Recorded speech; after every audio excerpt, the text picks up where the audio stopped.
Yo, it's Friday night, 9 p.m. sharp. You know what time it is. NarcoCop and Timmy T hitting you with that Lambo energy. He's Mike by name, but the streets call NarcoCop. Used to bust dealers, now he's busting long shots. Retired badge, now he's bad with the bets. Octagon fiend, cashing slips, no regrets. Friday night fights, second poured on ice. Lambo Plays podcast, breaking down the price. Got parlays, KO, subs in round 3. Split decision magic, cashing like a G. Lambo Plays, it's a wild parade. Long shots flying, getting that paid. Tim with impressions, Narco's got the locks. Whisper bet of the week, gonna shock your socks. Lambo Plays, the odds go cray. Spin that wheel, it's a betting ballet. KO's to be round 2 or 3. Hit that split, cashing big LFG. Tim Troiano, lotion in hand. Tennis coach by day, fight fan of the land. Watching WMMA, yeah, you know the drill. Playing with himself, just joking, but still. Impressions fly, Katona in the house. Roses Jr. squeaking, Tim's loud like a mouse. Cornholio vibes, he's stealing the show. Narcos like bruh, but they still go toe to toe. Round 2 chaos, round 3 gold. Split decisions, bets unfold. Side case sipping, parlays lit. Lambo energy, never quit. Lambo Plays, it's a wild parade. Long shots flying, getting that paid.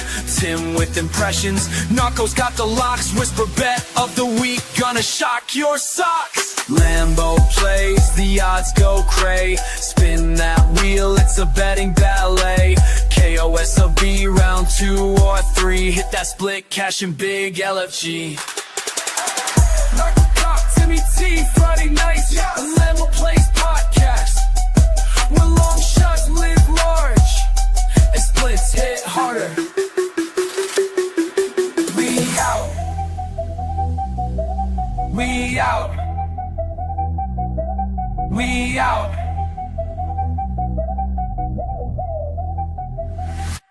What's up, everybody, and welcome to NarcoCop MMA. And this is the Lambo Plays podcast, episode 163, UFC Vegas 114. I'm your host, Mike, and I will have a special guest today. He hasn't been here in a while, actually, but we have him back. Very sharp guy. Let me go over quickly to my chat. We don't want to take too long here today. We got a lot of stuff brewing Saturday morning, but let me go quickly to my chat. Azure, thank you for the support. Mushroom, what's up, my man? You're nailing the seconds every show. Dixon, what's up? He says 2 of my favorites. Appreciate you, my man. Always supporting. There he is. Dan, half the battle. Thank you. Appreciate that. Hit the like button like he says. Also, go support him at Half the Battle podcast on his YouTube channel. Salty, I owe you some beers, Narco. Appreciate you, my man. Thank you for joining. Joel, let's go. Who else do we have? Jewish Betters in here. What's up, my man? Thank you for joining. Coffee and Breakfast. He has a lot of plays that he likes, apparently. We're going to go over most of those. Playing for real. I made the live show. Appreciate you, my man, as well. Stan, what's up? Oreo, what's up? DA07. Lodge Steven, first time watching live. Appreciate you, my man. Thank you for joining. Tim DePetris as well. What's up, my man? Mandy Ellis also in here. Stones, Cole Stein, what's up? Spencer Rogers says, been waiting for this. Mr. Routine of doing late night tape with this on in the background. Appreciate you as well. Guru, what is up, my man? Thank you for joining as well. Joseph Curry, Rude One, 125 people live. Let me bring in my guest, Liam Picks Fights. What's up, my man? Thank you for joining. Sort of a late replacement here, I would say, but I sent him a message and Liam left me on read for a long time. He's like, fuck this guy. I got too much shit to do. He gets back to me like 3 days later. He's like, I'm sorry. I'm too busy of a dude. I can't get back to you sooner. So I appreciate him getting back. Appreciate him getting on the show. What's up, my man? How are you doing? How is life, first and foremost? And yeah, how is it looking for this UFC card as well? Life's good, brother. I am a person that's difficult to get a hold of, if you've ever tried to get a hold of me before, but I always try to make time, when somebody that I've done, work with in the past, somebody I really respect tries to get a hold of me. So we were able to make it work. I'm glad that we were able to do so. And life is good, man. I'm excited to get back after it this week. We're getting back into that pace, the relentless schedule, and I haven't been training jujitsu as much. I've been coaching, wrestling season all winter. And now we just ended up with that. I was able to get back to training last night. So super excited, my man. I feel good and ready to rumble. Sore as all get out, though. Yeah, sometimes it feels good to get back to training when you're like gone for a little bit. And it just feels very damn good to just come home and be like, damn, I just trained today. It's like when you're especially when you're out for a while, it sucks. But life, there's life things. At least you're coaching. That keeps you kind of in the game, right? So absolutely. And I still wrestle with the kids, and we got good kids that can push me. So thankful for that. All right. That's great. All right. 146 live viewers. I don't want to take too much time today. We're going to try to knock this out here. Die Hard MMA. What's up? My man Clint is in the house. Go support him as well. A nice, very, very nice guy in the MMA community. All right. First fight of the night. And these odds are going to be off because I did these templates earlier in the week, but it's nice to see maybe where this line has gone from earlier in the week. So the first fight of the night, it is in the strawweight division. It is the 11-6 Sam Hughes versus the 11-2 Piera Rodriguez. And actually, it's kind of similar to what it is now. It's minus 150 plus 130 here. Liam, I'm going to let you go first here. Anything that sticks out in this fight? I mean, this is a rematch. Yeah, man, this is a rematch. And I discussed on my show, I think both these women have gotten better. I think Piera Rodriguez, the thing she's gotten better at is holding women down. In most of her fights, she would get the takedowns and just let people scramble up easily. But then you look at Sam Hughes, she's done a great job getting back up when she's in the bottom position. So, I don't know exactly what to make of that, except to say Piera Rodriguez won the striking exchanges last time when she was fresh. She dominated the wrestling. She looked like the stronger, more physical fighter. And I think she's gotten a little bit better at holding people down. So that doesn't seem like a recipe for a very fun fight necessarily, but I think Piera Rodriguez probably gets the win. I was hoping for Piera Rodriguez KO at like 15-1 or something. It's like plus 850, man. Like it doesn't get me fired up at that number because I know that she's aggressive and will land strikes, but she's also willing to just camp on top. So for me, I think the split decision props are probably the way you look here. We've got blind judges every week, people that don't know what they're looking at. It could be, Sam Hughes maybe gets taken down for 2 minutes, gets up. They both have some rallying exchanges. One judge prefers, Sam Hughes' volume. The other judge prefers Piera landing a little bit harder. And so for that reason, I think you look at the split decision prop. I think Piera Rodriguez wins this fight again. So maybe plus 475 on Rodriguez, split decision. I just don't feel great about it, man. Honestly, I wouldn't bet this fight. Yeah, I mean, I think you made some very good points. I think both girls have improved. They're very similar in the sense of, height, reach. There's not much of a advantage there. Same age, 33 years old. I think for me, one of the most important things going into tape in this matchup was the fact that, yes, when they first fought, I think Piera pretty comfortably won a 29-28. You could have maybe even given her round 3 somehow, but what stuck out to me is that was in 2022, and Piera Rodriguez mainly did all of her training in Venezuela or in South America. She was really not getting good looks. You know what I'm saying? I think she was here for 9 months to a year prior to fighting Sam Hughes, right? So I don't think her game was anywhere where it is now, right? I think she's really improved as far as the grappling is concerned. She's doing a lot of wrestling according to her IG. And I think just getting the looks in Vegas, getting a lot of girls, I think has really improved her game overall. I like her clinch work a lot. Even in their first fight, she landed a lot of good clinch knees against Sam Hughes. I think she's been doing that a lot. Even against Caitlin Sosa last fight, she landed a lot of those really good clinch knees. So for me, it's like Piera looks like the better striker. She looks like the better striker. She's the better wrestler of the two. She's the one that's going to have grappling advantage. Sam Hughes' path is like very slim margin, like fucking decision. You know what I'm saying? While I think Piera could easily win a 30-27 here. You know what I'm saying? So, yeah, I kind of feel like this is a Piera fight. It's hers to lose. I like her side. The problem is when we're looking at props, it's like, I don't think there's a finish here. Both these girls are tough. Both these girls are not really huge finishers. Like Sam is usually attritionally like finishing girls where she just out cardios them.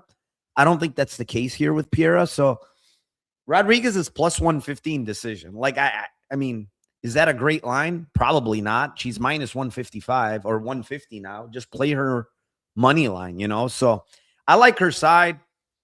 No real good Lambo. I mean, decision, even like you gave the split, Liam, it's disgusting. The end split is plus 275. It's absolutely disgusting.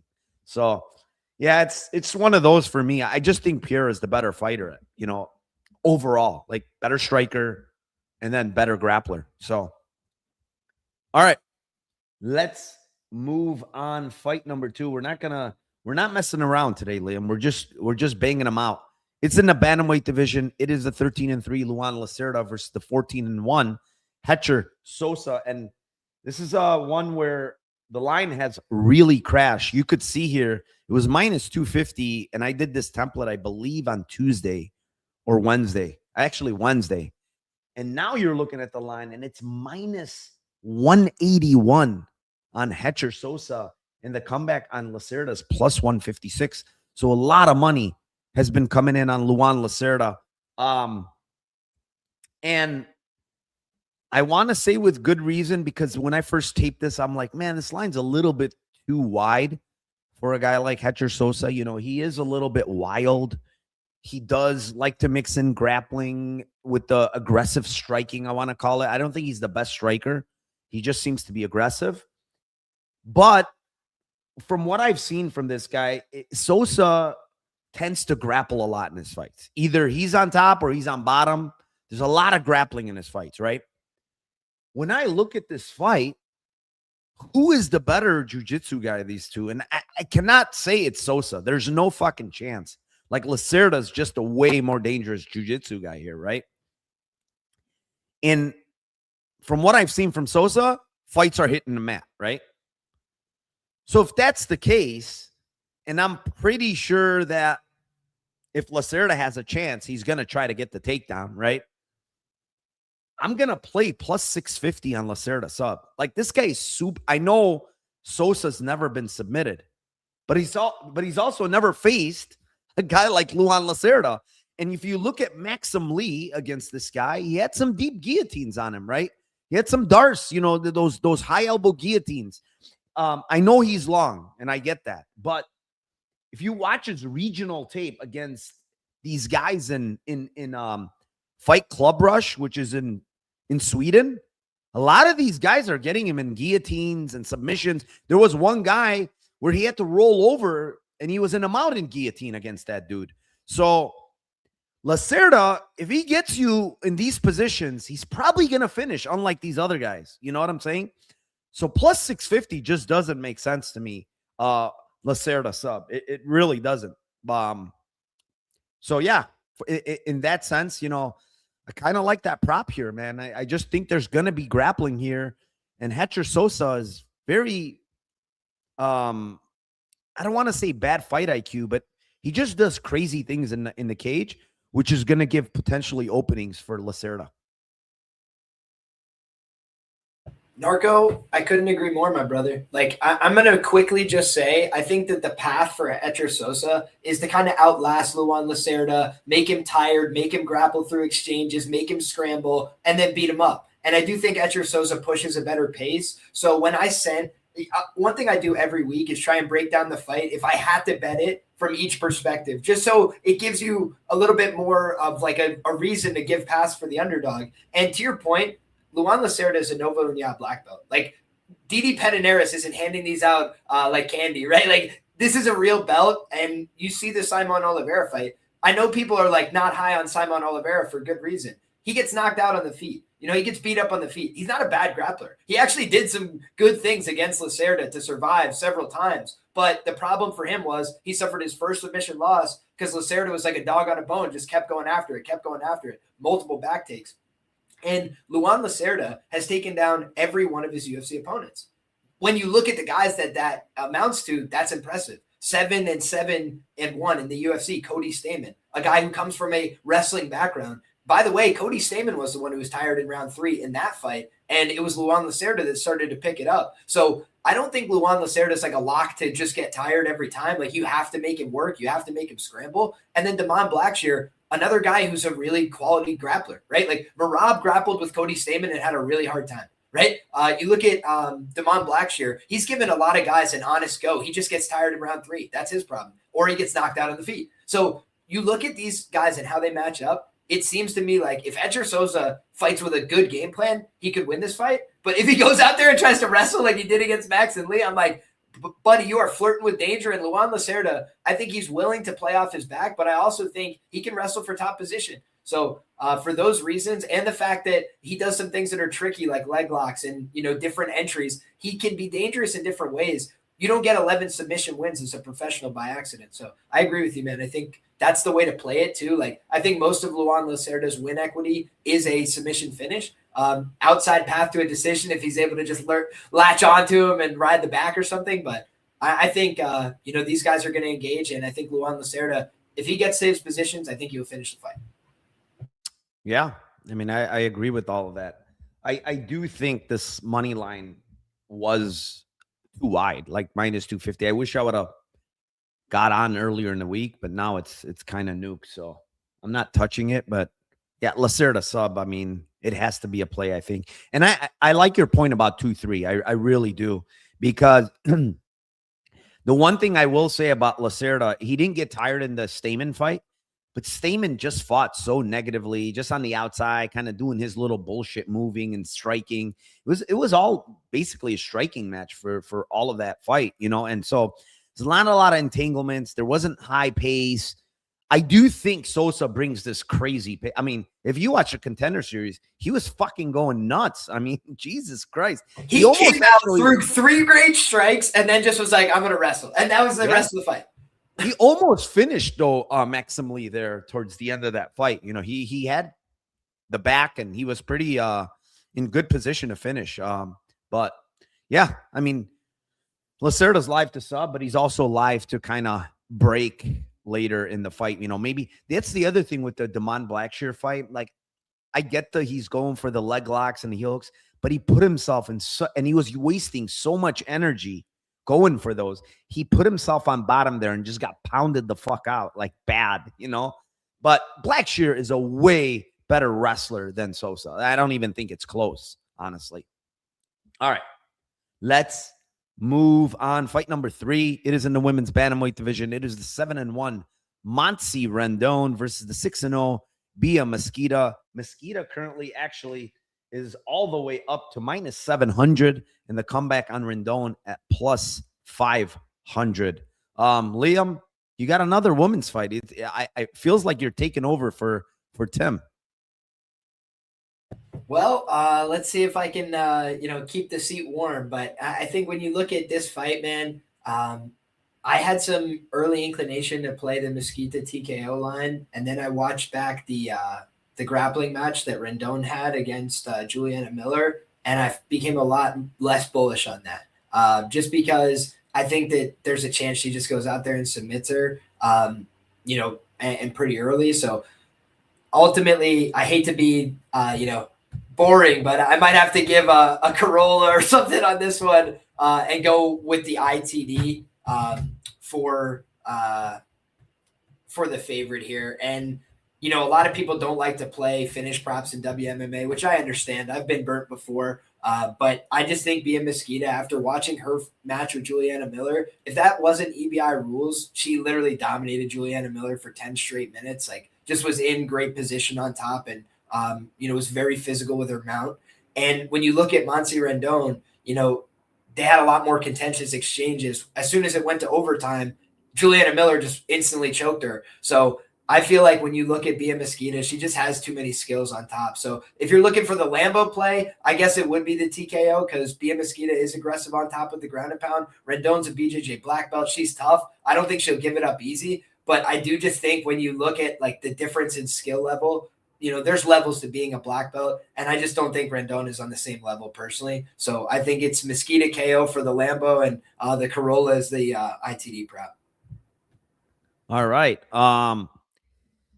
Yeah, I mean, like I've seen a lot of people like betting Rendon this week, and I really don't get it. Like, she is one of the, I don't even know how to say this in a nice way, but she's probably one of the least skilled fighters I've ever seen in the UFC when it comes to anything. Like, outside of maybe even her jiu-jitsu, and from what I've seen in MMA, has not looked really good, right?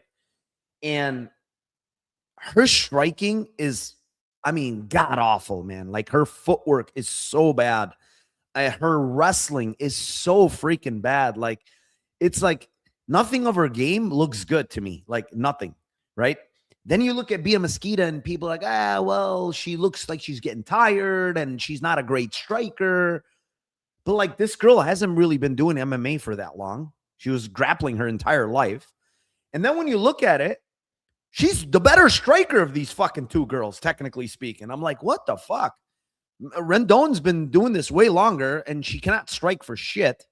Meanwhile, Bia looks like she can strike a little bit, The thing that I like about Bia is, man, physicality is really good, man. Like, she's built like a tank for women's MMA. Those legs are tree trunks, and her upper body, just a wide back. Like, you can tell when she's getting her hands locked around girls, they are going for a ride. Like, there's no doubt.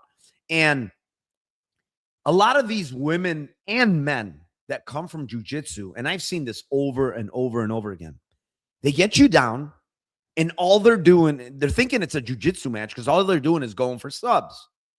Well, Bia, she has nasty ground and pound.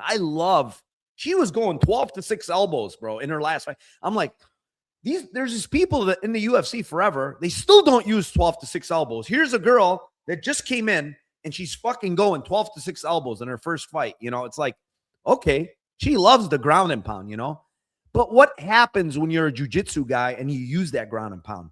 Well, it opens up your submissions because people don't want to fucking get destroyed on bottom.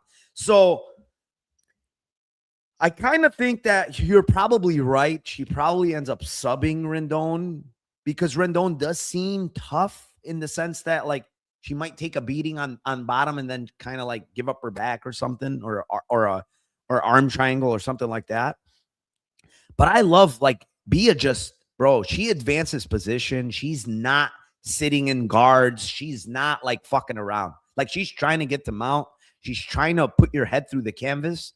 And with all of that, I'm going to go with, I think most of her finishing equities early. I don't think it's going to be later. Like, I really don't. So I'm going to go KO 1-2. It's plus 750. I think she can really get on top and put the work in. I'm afraid that, Rendon's like, nah, fuck it. Here, sub me. I'm not going to get killed. So that could happen.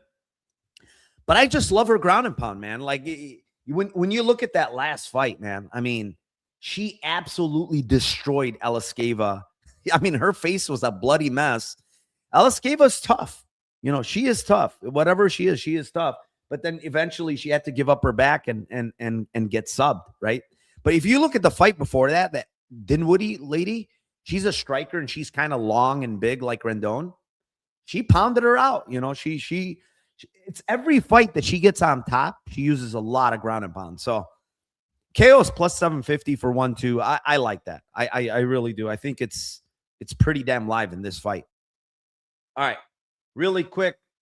Chalky Bets with the $4.99 dono. Thank you very much. Appreciate that, my man.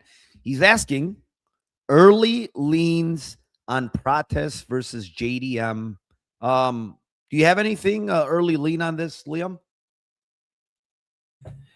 I think that's like the coming home fight for JDM, isn't it? That doesn't sound to me like they did him any favors. Like that's not an easy fight, right? Especially like JDM likes to go box. Like you want to go box with Carlos Prates, like that.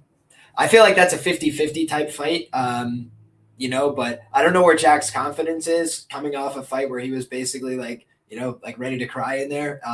Honestly, so like. Yeah, it's a weird fight for me and totally different matchup, right? Like Prates isn't going to come out there and grapple you, but I don't think like, anybody's like signing up with a smile on their face. Like, oh, I get to go strike with Prates. Like Ian Gary beat him. Is he going to run for a rematch on that? Like, yeah, let's run it back, buddy. I don't think he will after round 5, Yeah, I kind of lean Prates, honestly. Just the reason why is way more weapons on the feet, man. Like, I love JDM. I've always loved JDM, but I think he's too one-dimensional for a guy like Prates. Like Prates is going to use his long limbs. He's going to use his knees. He's going to use his elbows. I really don't see JDM like grappling or getting on top or holding him. So that's out the window. It's basically a boxer versus a high-level Muay Thai kickboxer. And lengthwise, he has him covered. At distance, he's going to have him covered. In the clinch, he should have him covered. Like, it's a hard fight, in my opinion, for JDM. It's really hard, against a guy like Prates, who's long. He uses his length really, really freaking well, too. Yeah, I kind of lean, honestly, Prates there. All right, let's move on. Next fight. It is fight number 4. It is the two oldies but goodies. It is in the middleweight division. It is the 17-9 Eryk Anders versus the 21-11 Brad Tavares. And currently, there's money back on Anders again. He's minus 127, and the comeback on Tavares at plus 107. I'm going to kick this one off really quick.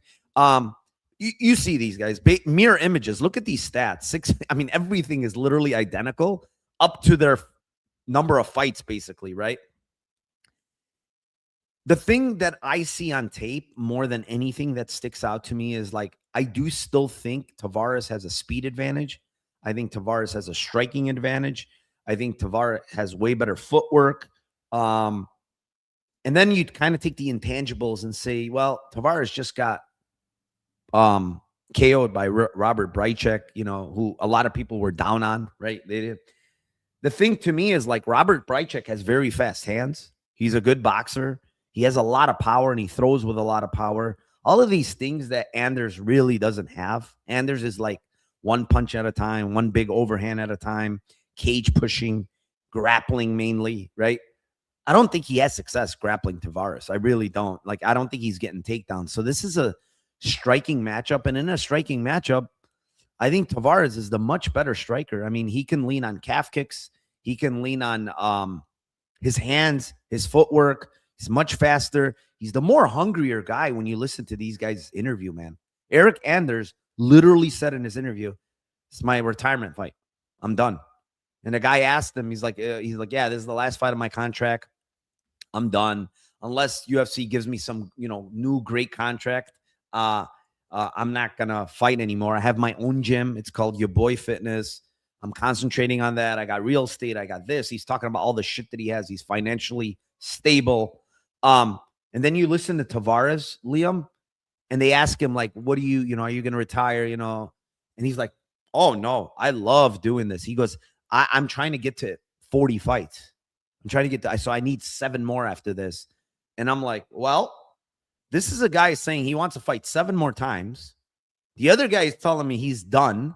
Then Tavares starts talking about how he loves the gym. He loves to be in the gym training every day. The other dude, Anders, is like, in Your Boy Fitness, bless you again. Bless you a third time, maybe. But like just the mindset, man, the mindset listening to these guys is completely different. And then on top of it, this is a stat that really stuck out to me on Anders, is that Anders historically is a very durable dude, right? Very, very durable. He only had been knocked out 1 time prior to the last knockout against Duncan. But if you look at his last 4 fights, Liam, we're talking about Marc-Andre Barrio, who doesn't have a lot of power, dropped him. We're talking about Jamie fucking Pickett, dropped him. We're talking about Chris Oldman Weidman, dropped him. 4 straight fights. Eric Anders has been dropped. Where's the fucking durability? It's gone. It's gone with his age. It's gone with his, I don't know what it is. But I like Tavares here, man. I don't get why people are betting Anders. I really don't understand. He doesn't have a grappling edge. I think Tavares is a lot more durable even. Like, yeah, he got knocked out against Brychek, but it took Brychek a fucking lot to knock him out. You know what I'm saying? He took a lot of shots in that fight. And I just feel like he's way more like Gregory Rodriguez. Yeah, Gregory Rodriguez knocked him out, but Gregory Rodriguez hits like a tank. And it took him, again, 3 rounds to get him out of there. You know what I'm saying? So I don't know. I think Tavares is a lot fresher. His mindset's a lot better. Do I think he KOs Anders? I don't think so, because he just doesn't really have power like that. He's more like just landing on people. He's a solid boxer, I would say. I'm going to go with decision on him. Plus 235 on Rivers. I think it's a good price. It's off market as well. Way off the market price, which the market price like 165, 175, you know? You're getting 235 on Rivers on his decision prop. So, yeah, I'm going Tavares decision here, plus 235. Yeah, man, I think that's totally fair play. They look kind of buddy-buddy at the face-off. I kind of just had that on in the background to get a feel for it. I didn't see all the face-offs yesterday. So, yeah, they kind of seem like, two old pals, patting each other on the back. They trained together. Anders said they trained together at Extreme before. Yeah, that doesn't surprise me. And, the problem I have with this matchup is – I honestly, and I'll just tell you, I considered playing the fight not to go the distance. I didn't quite get there yet. But the reason being is just because you got 2 38-year-old guys that are both fragile to me at this stage of their career, like just starting to fall apart in terms of they used to be able to take the shots a little bit better. Now they can't quite do that. And it's like Brad Tavares used to only lose to a certain level of guy. And then Bruno Silva gets his only win in like an 8-fight, losing skid out the door against Brad and like got it quickly and easily. So it's just the kind of thing where I look at Eric Anders and you ask, like, what does he have left? And I would say, like, probably not very much. But, like, the one thing he's always kind of had is an ability to thump. Like, he just hits hard. Like, he's a big, physical, strong dude. And it's 185 pounds. So would it stun me if, like, Eric Anders just comes out here and lands a big punch and Brad Tavares is asleep or something? Like, honestly, no.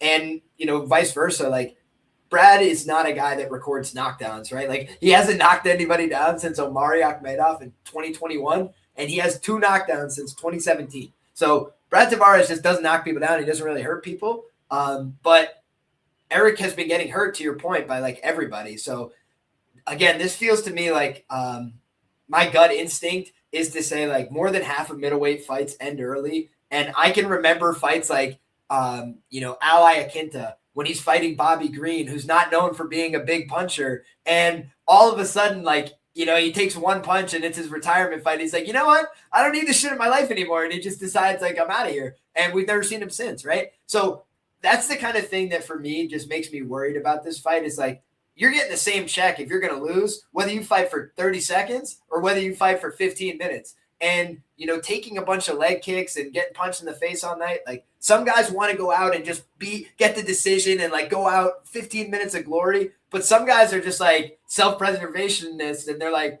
yeah, I don't need this shit in my life anymore. The check's going to clear either way. So thanks for the memories, and I'll see you guys. And they still get the video package, and, we wave them off into the sunset. So for me, this is just a fight where I almost want to lean into the volatility and go use Corolla plus 140, fight not to go the distance. And then, hey, one of us has to win, right? Because I feel like it's either guy by knockout or Brad Tavares by decision, death taxes, and Brad Tavares by decision. So respect on that call. That's the other play I would have considered. Yeah, I mean, I don't really see Anders winning a decision. It would be weird. I guess maybe cage pushing and shit like that, maybe big moments. In the small cage, like, yeah, just holding him against the fence and making it awkward. I think of the Jin Young Park fight where I laid – minus 200. And then I was like, please, Junior Park, no. I was very worried throughout the entire fight. So, Yeah. Yeah. I mean, it could happen for sure. All right. Let's move on. This is a banger of a fight, in my opinion, here. It is in the lightweight division. It is the 13-1 Manuel Sosa versus the 10-3 Balaji Oki. Currently, Sosa up to -300, and the comeback on Oki at plus 250. And this one's yours, my man. Incredible fight here. Oh boy, man. You know, I'll quickly go to the contrarian point first, just to cover my bases. I think that Oki KO won at like 13-1. You could do worse than a play like that, right? You know, he's a guy that hits very hard. He comes out pretty aggressive. And, you know, if you had to criticize Manuel Souza, normally it takes him a little bit of time to get going, right? A little bit of a builder, a reader, right? But people used to say the same things about Piotr Jan and some guys, right? Some guys just need a little bit of time to make reads before they can feel confident with their striking approach, and then they start to pick you apart. They start to land big shots. And for me, that's the way that I see this going wrong for Balaji Oki, is if Manuel Souza is able to start getting off on his shots as he starts to slow down, as he starts to get tired. We saw a good pace push by Oki in the fight against Michael Aswell, but I truly believe in my heart that a full camp Michael Aswell would have been able to finish the job there. He had Oki on the ropes at certain points. He was doing a lot of the right things, but he just didn't have his typical 15 minutes of cardio there, and he was the one who started to slow down in that fight. Oki, to his credit, threw a ton of strikes. So hats off to the guy. It's not typical that somebody can be a knockout artist that also can throw 140 or so significant strikes. So the guy clearly has some real skills, and his paths, in my opinion, are the KO1 or the decision, more likely than not. But on the other side, Manuel Souza, I had said it on Contender Series that I think that this guy is very, very talented, and I think he's a builder. I think he's a guy that starts to make reads, then takes over the fight as it goes. He was having trouble. He was facing adversity, but he's a guy that stays hungry, stays in it mentally. And I try to coach athletes to say, you're one exchange away from winning. This is not basketball. You don't have to make 25 jump shots in a row. You can make one exchange happen that wins the match for you, that wins the fight for you. And you look at Manuel Souza, that's what he does. He's a guy that when he gets you hurt, if he sees that you want the door, he takes you out of the fight. And I think that that's the biggest asset for him. He's also hard to kill. And meanwhile, Balaji Oki, the criticism that you'd have of him, he finds ways to lose fights. He finds ways to get himself caught. And that's a problem. And so I think that in this fight, the way that I'll ultimately pick it is Manuel Souza, round 2, plus 575, round 3, plus 900. That's the way that I'm looking at this. I think that he's just a guy that needs a little bit of time to get comfortable, and then he will take over in the fight. Yeah. Man, I'm honestly, I'm looking at these two guys, and skill for skill, I like Oki. I think he's the more skilled fighter. I really do. But to your point, Sosa's one of those guys that just a lot of horsepower, man. Just a ton of horsepower, huge shots, seems to have a really good chin, and is tough as nails. Like that first round in Dana White's Contender Series, he was in hell. You know what I'm saying? He was in hell there. He was down 2-0 going into round 3, and he absolutely went for it in round 3, trying to finish this guy, and he got the job done. The kid from Mexico is a good fighter. You know, he's a good fighter, but he gassed out. He gassed out very, very bad in round 3. And part of that was like Sosa just kept working on bottom, Kimuras, this, that. And by the way, I've never seen a guy go for Kimuras as much as fucking Sosa does from bottom. Like every fucking fight that he's on bottom, it's Kimura. Kazushi Sakuraba. Dude, yeah, okay, yeah, the main guy of all guys, you know, but this guy loves, I mean, even in a split decision win against that Leal guy, like he must have went maybe 7 Kimura attempts in that fight, and he got some sweeps off of him. Don't get me wrong. That fight, it was kind of a bad look, in my opinion, because Leal is not the best fighter, and it's just a lot of scrambling. You know, Leal had a lot of success on top. It wasn't the best look for Sosa, right? But you go back a ways back, and you look at the Rufy fight. You know, he gets dropped in round 1 by Mauricio Rufy, but he comes back and deads Rufy in round 2, right? The fight before that, Richard Martins, who's a really, really good fighter as well, he fucking just destroys him in round 1. So the way Sosa fights is just violent, man. And to be honest, I kind of feel like the same way with Bellagioki comes out like a ball of like his hair is on fire. You know what I'm saying? He's like trying to take you out of there.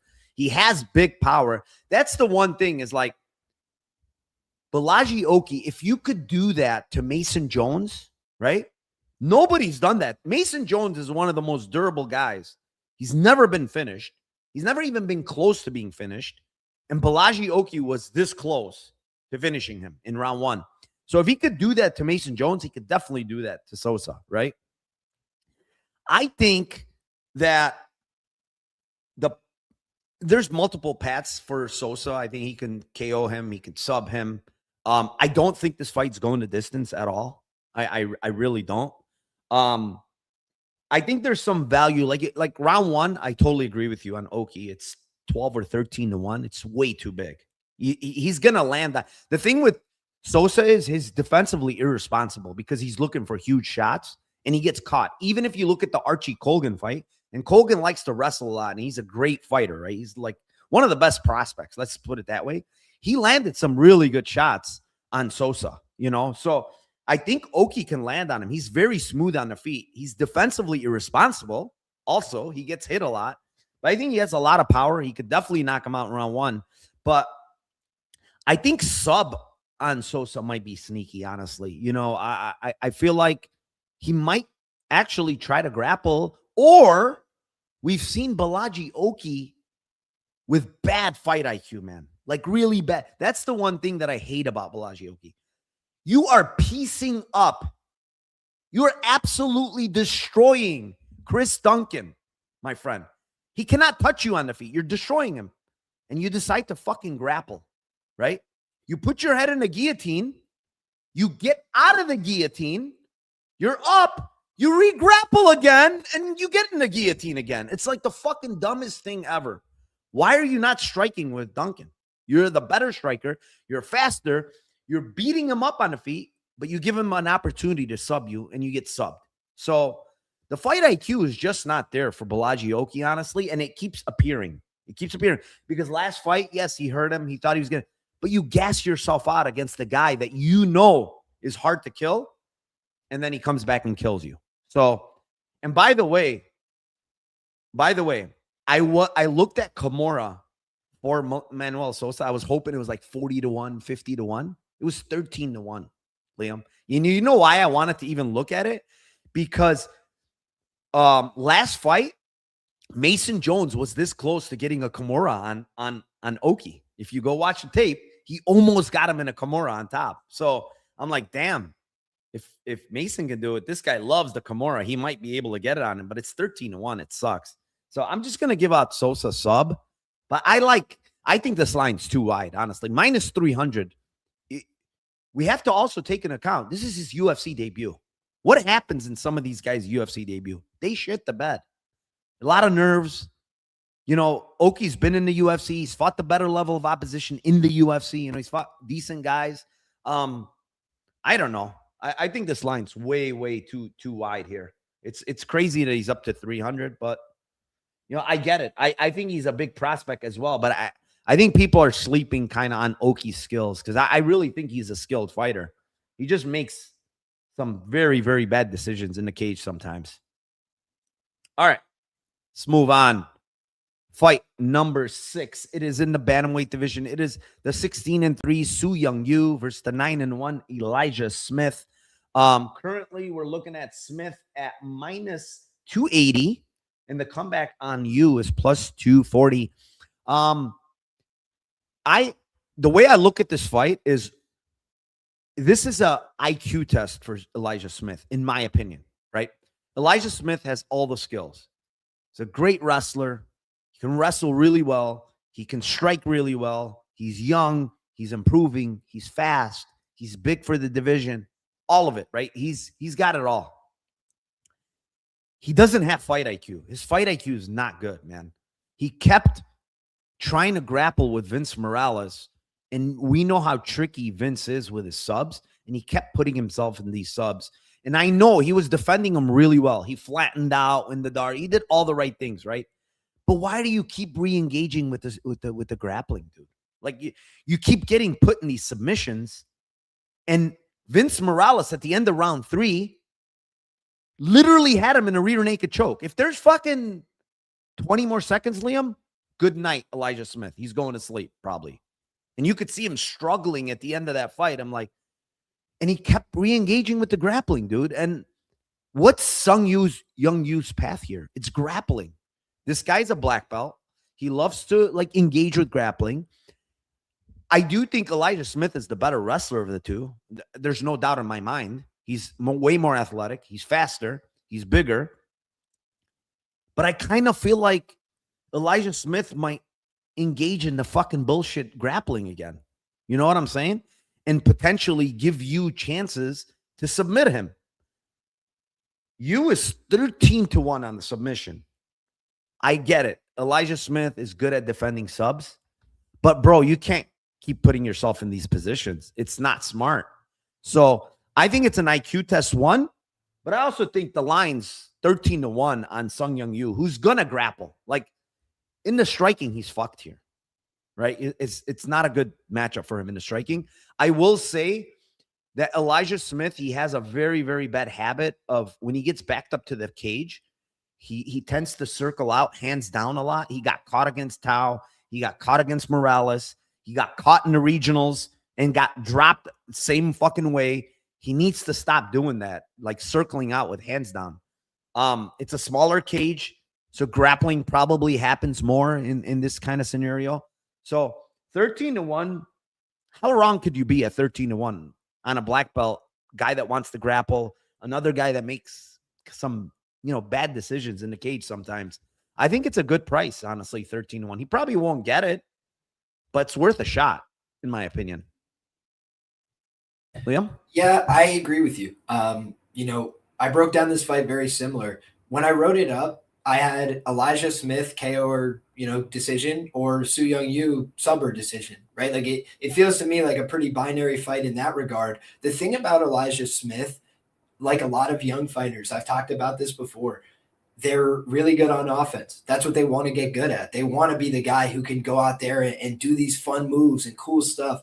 But the problem is they get a little overexcited. And so Elijah Smith, he'll get a takedown and then go for the back and just fall over the top, and now the other guy's on top. It's just like that's the kind of thing that you can get away with at a certain level, but then against guys that just make better decisions on the mat. Su Young Yu, what has been the criticism you could leverage against him in his UFC career? He's not finishing anybody because he's been kind of boring, right? He's been very position over submission. But now he's got a guy who's probably going to push the positions. He's probably going to try to wrestle and grapple and scramble with him. And that just seems like it's inviting Su Young Yu into the fight, right? Like it's giving him his best path to victory. When you look at Long Xiao, on the other hand, right? Long Xiao kind of denied him, like, hey, no, we're not going to do that. Like, I'm going to sprawl and brawl and keep it upright. And he was just like, all right, shit, I guess I got to bite down on the gum shield tonight. And he did it. And did it look pretty? No. But if you had told me, like, Su Young Yu gets no takedowns, he's not going to be on top, like, what are his chances to win the fight? I'd be like, not great. And like, he's like standing in there while Long Xiao's just throwing elbows. He's throwing back punches. And, the guy showed a lot of toughness there. So I think when you look at Elijah Smith, he's a guy that has great upside. Round one looks great, but I do think he's a guy that tapers off. I think you mentioned what happens when he gets backed up and like the bad habit. He has a bad habit of getting backed up, period. Like he kind of likes to work off the back foot, throw some punches. And then after he's thrown, 2 or 3 sets of combinations, he goes, time for the level change. And he's pretty good at timing that. But I don't think that his rhythm works without kind of mixing in those shots. And both of these guys have had bad visuals in round 3 where they're desperately shooting for takedowns and stuff like that. But I think the difference is when your game is based on physicality and being athletic and strong and, working people over, that stuff works while you're fresh. But then when it comes down to technique later in the match, I think that could fall apart, right? Heart is the other thing that matters in round 3. And I think both these guys have it, but we do know that Elijah Smith got, finished in the 3rd round of a fight where he didn't keep the pace. He was unable to keep going at the pace that he set. And Su Young Yu, he's kind of shown he can go 15 minutes a variety of different ways inside the octagon. So for those reasons, I think he's a live underdog. And I think to your point, 13-1 on Jiu-Jitsu. Like, they're going to have to take away the nickname soon if he doesn't get a submission. So I feel like this is an opportunity. Elijah Smith has been forced to defend, I think, 4 subs off the top of my head, in his recent fights. And it's just like, if you keep playing with fire, you're going to get burned. And, how do most prospects suffer losses early in their career? They stick their head somewhere it's not supposed to go, and they learn a lesson from it. And I think that could happen in this fight.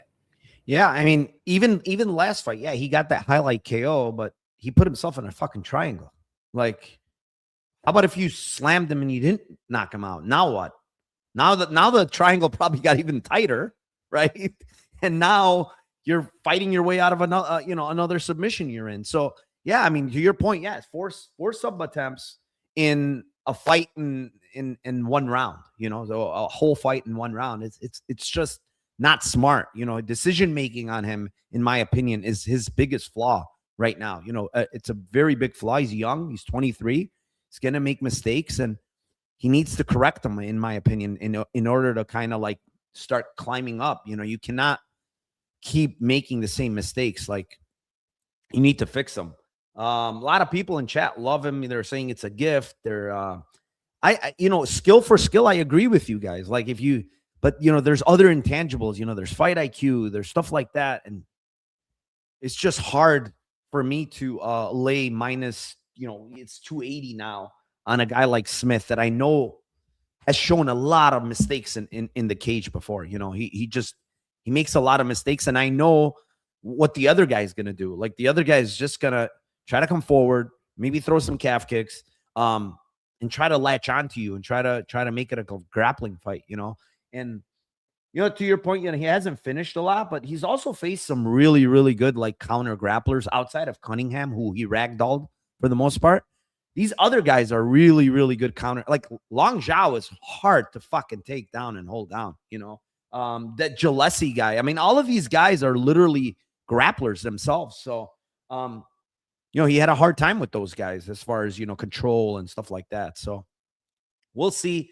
I like Smith as a prospect. I think he wins here. Don't get me wrong. I really do. But it's an IQ test for him. And let's see if he's going to pass. That's what it's going to come down to. All right, let's move on. Fight number 8. It is in the welterweight division. It is the 32-12 Chris Curtis versus the 15-2-1 Mektabek Orolbai. And look at those odds. They're minus 400 now on Mektabek Orolbai, and the comeback on Curtis at plus 330. On the one hand, I think that Orolbai could finish this fight just by Curtis's age. Curtis has been getting hurt more, in these fights. When you look at these fights, Chris Curtis really, really got hurt in the Coutalaba fight, obviously, and then got finished in round 3. But then he also got hurt badly in the Brendan Allen fight. He was doing the stanky leg in that fight in round 5. He was almost out of there. So he has kind of, this guy's been known for a really, really good chin, and he's been getting hurt. He actually got finished as well lately. So it is a little bit of a concern versus a guy like Orolbai, who I don't think is the best striker, but he's serviceable, honestly, on the feet when I watch the tape. And his horsepower is like, he doesn't stop. It's nonstop movement, nonstop fucking throwing punches or grappling. Like, he just does not stop. And I think that type of guy might kind of cook a guy like Chris Curtis, maybe later in the fight. I will say the line is kind of ridiculous now, minus 400 against a guy like Curtis, but I think Orolbai wins, man. Does he finish him? That's the thing. Probably not. I'm going to go with decision on Orolbai at plus 145.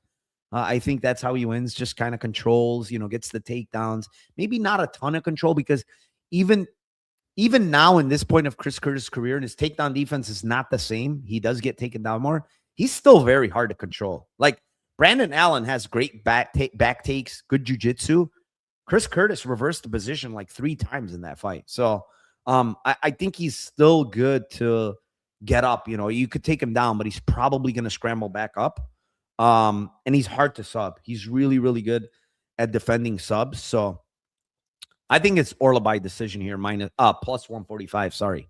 Liam, got any hot take here?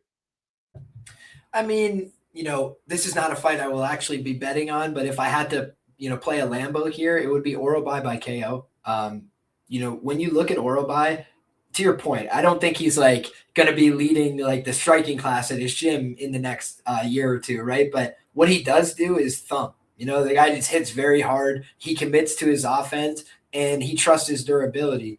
I think even like an ends KO, like if you wanted to give Curtis some of his like win equity back, like Chris Curtis is a guy that's shown he can knock out high level fighters, but it's just few and far between, especially at this point in his career. And I didn't like what I saw from him against a fighter with a losing record in the promotion in Max Payne Griffin last time out, just kind of going through the motions, not really putting his foot on the gas offensively. And I think when you look at Orolbai, he's the exact opposite. And he's also a guy that just is like looking to level change into his shots when he throws on the feet as well. And so I think that, Chris Curtis, in his effort to defend takedowns and like not, he's very prideful, I think, about like not giving up takedowns. Like he really wants to fight those off. And I think that you get people looking at, hey, I'm shooting. And then you come up with that uppercut. That's been the vision in my head all week. It's just like Orolbai, feinting this guy into reaching for a takedown that's not coming. And then an uppercut just, sends him. So that's the way I see it going down. But, at plus 375 or whatever, I don't feel the need to get involved. Like I would have liked something much bigger for Orolbai knockout in a matchup like this. Curtis doesn't get knocked out every day. Kind of weird line, honestly. I thought it would be much, much bigger than that because, like, who is like? I get it. He knocked out Hermanson, but Hermanson's like completely like washed, right? Who has he really knocked out like that? Like, not really. He's not that type of guy. He's not like a one-hitter quitter type of guy, and Curtis has a good chin, Well, I will just say the fight that got him signed to the UFC from the LFA, do you remember that one? He like posts the guy up with his hand and then throws the uppercut, and that dude is frozen in time. Yeah, but I'm looking at it. It's Hayward Charles. That guy's like fucking ancient, and he's just not good. He's like tall. Hey, I mean, Chris Curtis is 38, and he's fought like 50 times professionally. So yeah, I mean, don't get me wrong, it could happen. I just thought the price is kind of bad, like you said. 3-something is kind of shit against a guy like Curtis. Like he's still durable, at the end of the day. Maybe KO 2-3, you'd get better prices then. Yeah, I think I don't think Curtis is getting put out in the first round. Even maybe like honestly, even like ground and pound. Maybe at the Curtis is a little tired. This guy's on top. He throws good ground and pound. So it could be. They're saying Orolbai is going to retire him. I don't know. Chris Curtis, like he said, he's full of pride and shit. So who the fuck knows? He might fight till he's 80. I mean, if he gets knocked, what? Shout out to my guy, Dan Leppy. If he gets knocked, out, I think that might cause him to reconsider this career because Orolbai is a smaller guy. Very possible. Very possible. All right, let's move on. I skipped over this fight somehow. I don't know how, but it's in the heavyweight division. It is the 7-1 Steven Asplund versus the 13-2 Vitor Patrino. And this line is starting to crash. It's minus 200. On Vitor Petrino with the comeback on Asplund at plus 170. I will let you kick this one off. The newcomer, Steven Asplund. Everybody loves him after his first UFC fight. Yeah, man. And I have to say, like, as far as personalities go, give me a Steven Asplund over a Josh Hogan any day. But when you talk about the fighting skills, now that might be a different story, right? And you talk about, Vitor Petrino.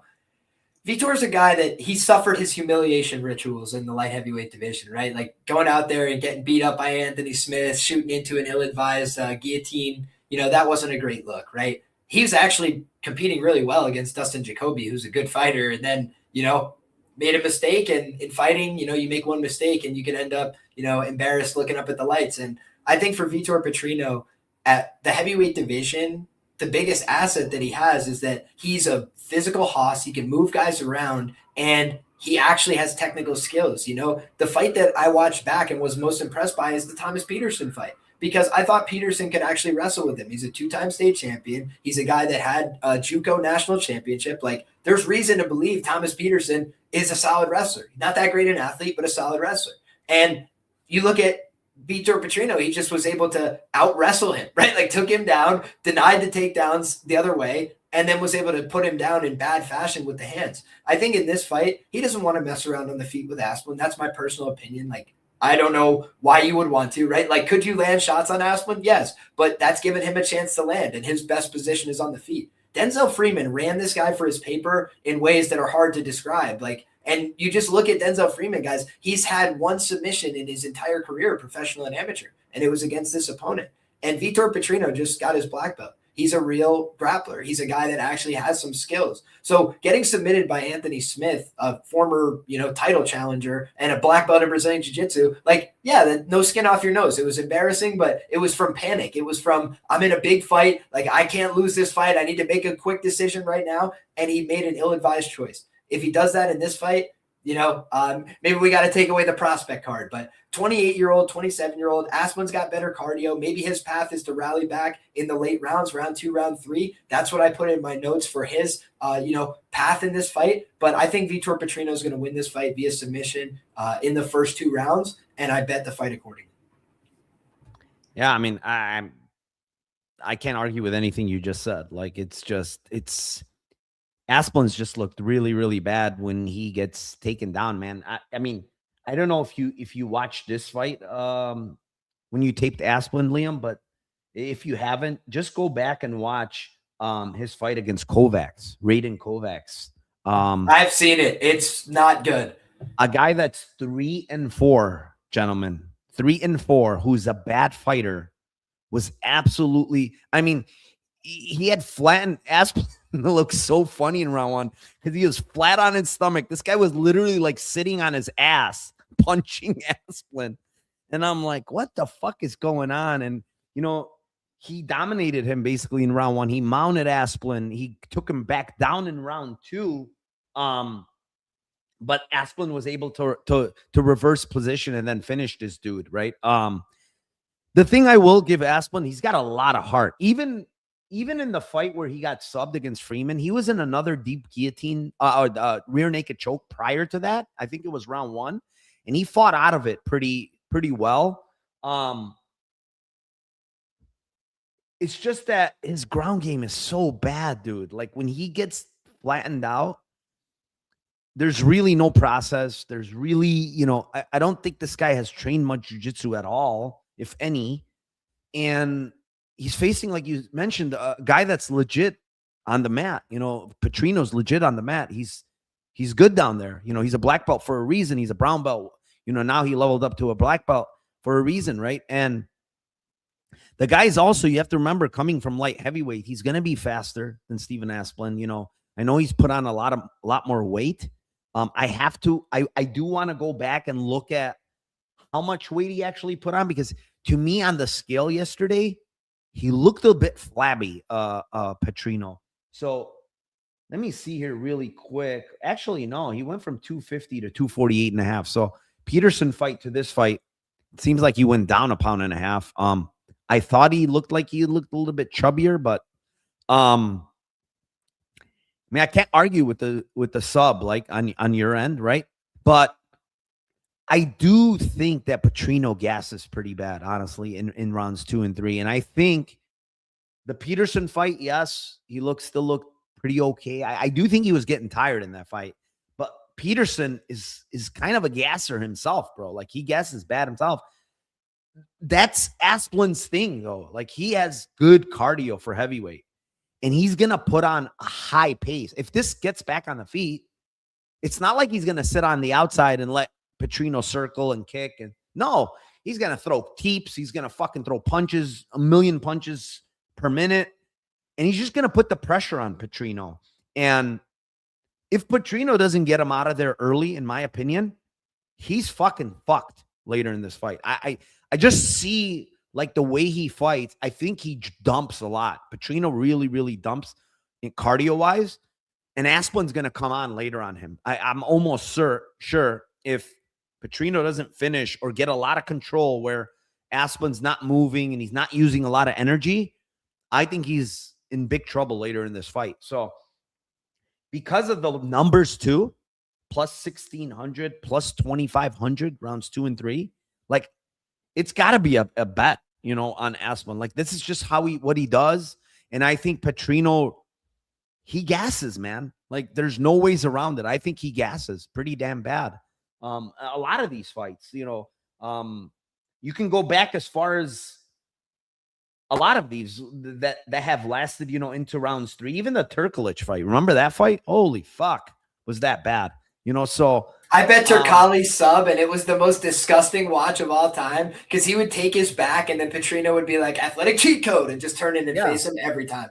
He got 4 reversals and like 5 takedowns in that fight. He was death gassed in that fight. I mean, he fought through it, but he was definitely death gassed in that fight. But like you said, Turkali just kept fucking falling off and doing stupid shit. And yeah, I mean, I don't see Asplund grappling here. Like he's just. I went back and looked because I wanted to see. I think somebody said that Asplund was a brown belt on one of their shows this week. If that's true, that's got to be preposterous because 53 weeks ago he posted on Instagram about getting his blue belt.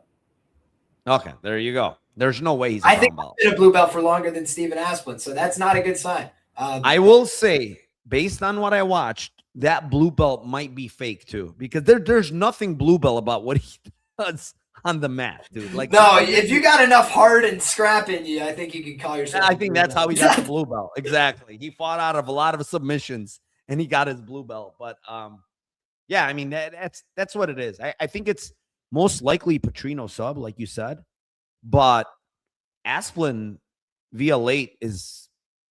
I think it's good. Like it's just a good poke at those numbers. We're getting good numbers, and at the end of the day, I think if you have Petrino like early round sub coverage, and then you have Asplund late round coverage, I think you probably come away with one of those.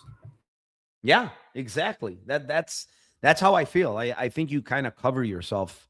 Because I don't think the other thing was Asplund. I don't even think he hits that hard.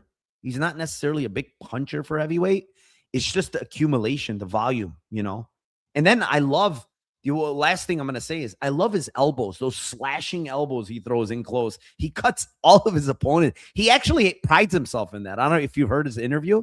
He's like, I love to throw those slashing elbows because I know I'm going to cut people with them. I always do. I love it. He's a sicko. So, yeah, he's got the perfect amount of, John Jones psychopath energy, right? Yeah.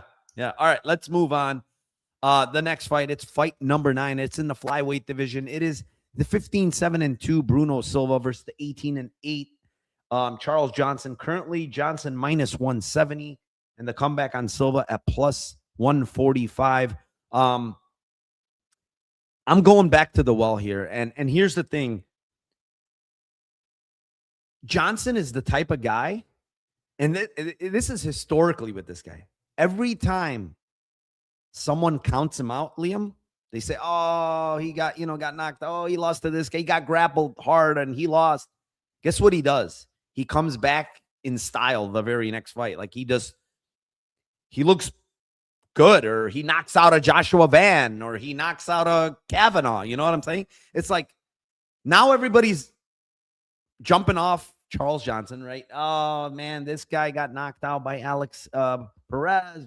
Terrible look. He had a great chin, right? After knocking out Loner Kavanaugh, and everybody was on the train. Remember that?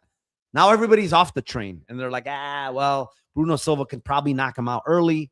I get it. Bruno Silva hits hard. He's a good fighter. He looked good last fight. But Bruno Silva tires out in fights. There's no question. He gets tired. And I think Johnson's going to continue to push a pace. He tried to push a pace against. If you watch the Alex Perez fight, I think that is the most aggressive that I've seen Charles Johnson in round 1 in the Alex Perez fight. And obviously he got caught because of it. But I'm saying he tried to push a very high pace in that fight. And I think he's going to do the same thing here against Bruno Silva. Bruno Silva's not in the best training situation. He's at fight ready. There's really no pro fighters really anymore there. It's the gym is kind of diluted. Most of their guys are at MMA Lab or Sean O'Malley's gym now. So there's really no training partners for him there at Fight Ready. I think he's cross-training. He's doing some stuff at other gyms, but he's out here in Arizona. He came so he could stay at Fight Ready, but when Santino left, he kind of like screwed, right? I think 2-3 is good for Charles, man. It's 13 and 1800. Silva tires out. Johnson is a is a guy that comes and comes and comes. I still think he hits hard. Silva's chin is still very iffy. I mean, go back and watch the Cody. Durden was lighting this guy up before he knocked him out, right? So, yes, Charles turnaround I don't like. It's too fast. Month and a half, not even, turning around a pretty bad knockout, like just being fucking bounced all over the place in the ring. But I'm gonna play 2-3 here. I really think he can finish Bruno Silva here. Just sheer volume. He's much longer, much bigger. Maybe Bruno can get takedowns, maybe like a triangle to the back. It's possible. But I'm going to go with these big numbers on Johnson. Everybody's counting him out this week. Everybody's on Bruno Silva from what I've seen. I'm going to go with 2-3 here. I think that's a totally valid take. Charles Johnson, he's a fighter I've always liked. I've bet him as a dog several times. I've sung his praises before, just in terms of like his work ethic. And, I don't think people are always fair to him, right? They're a little bit hypercritical of him at times.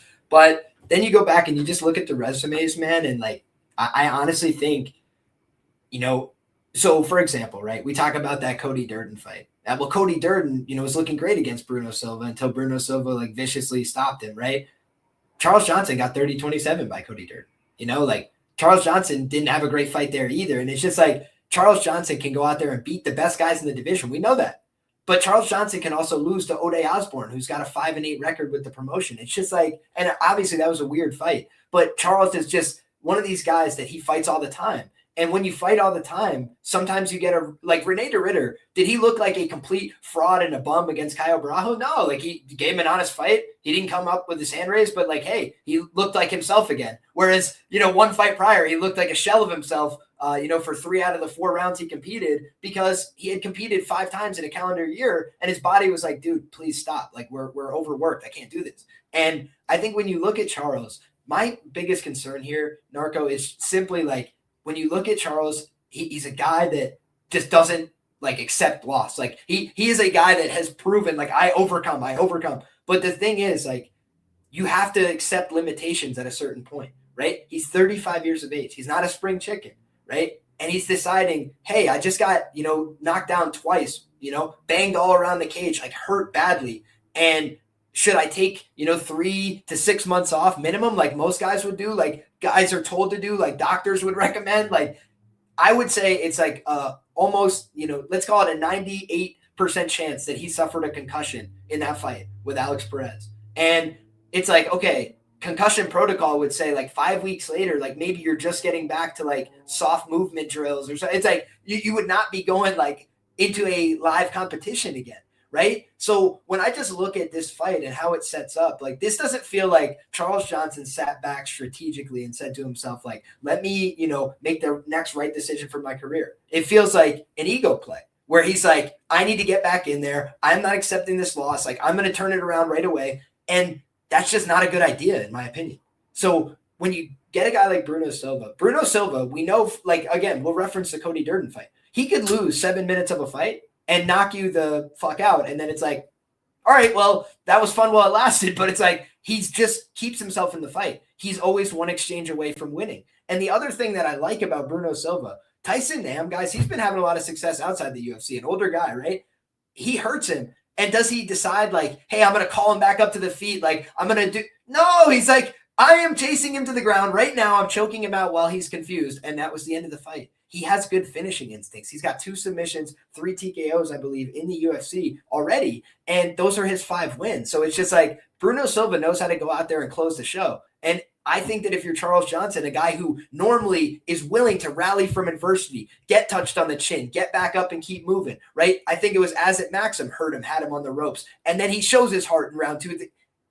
You don't want to have to rally and show heart and all this stuff after you just had a concussive event. Because the one thing that we know about concussions that's scary is that when you get them, they start to get more frequent. They can get worse. They can, recur. You don't want to re-aggravate them right away. You want to give your brain time to heal. And I just don't think we've seen that from Charles Johnson. Meanwhile, we talk about Bruno Silva. What was he preparing for?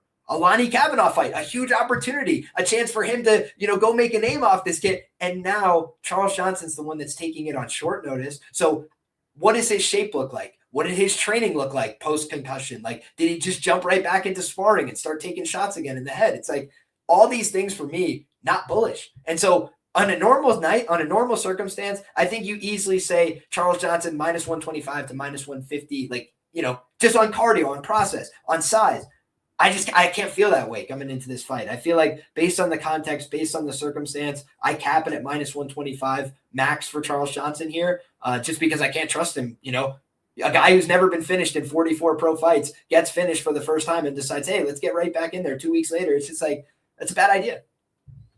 Yeah. I mean, that's the thing. I don't like the turnaround for him. I don't know who's telling him, or probably nobody. He's just doing it on his own. He likes to fight a lot. And that's the other thing too. I think you have to take into account is,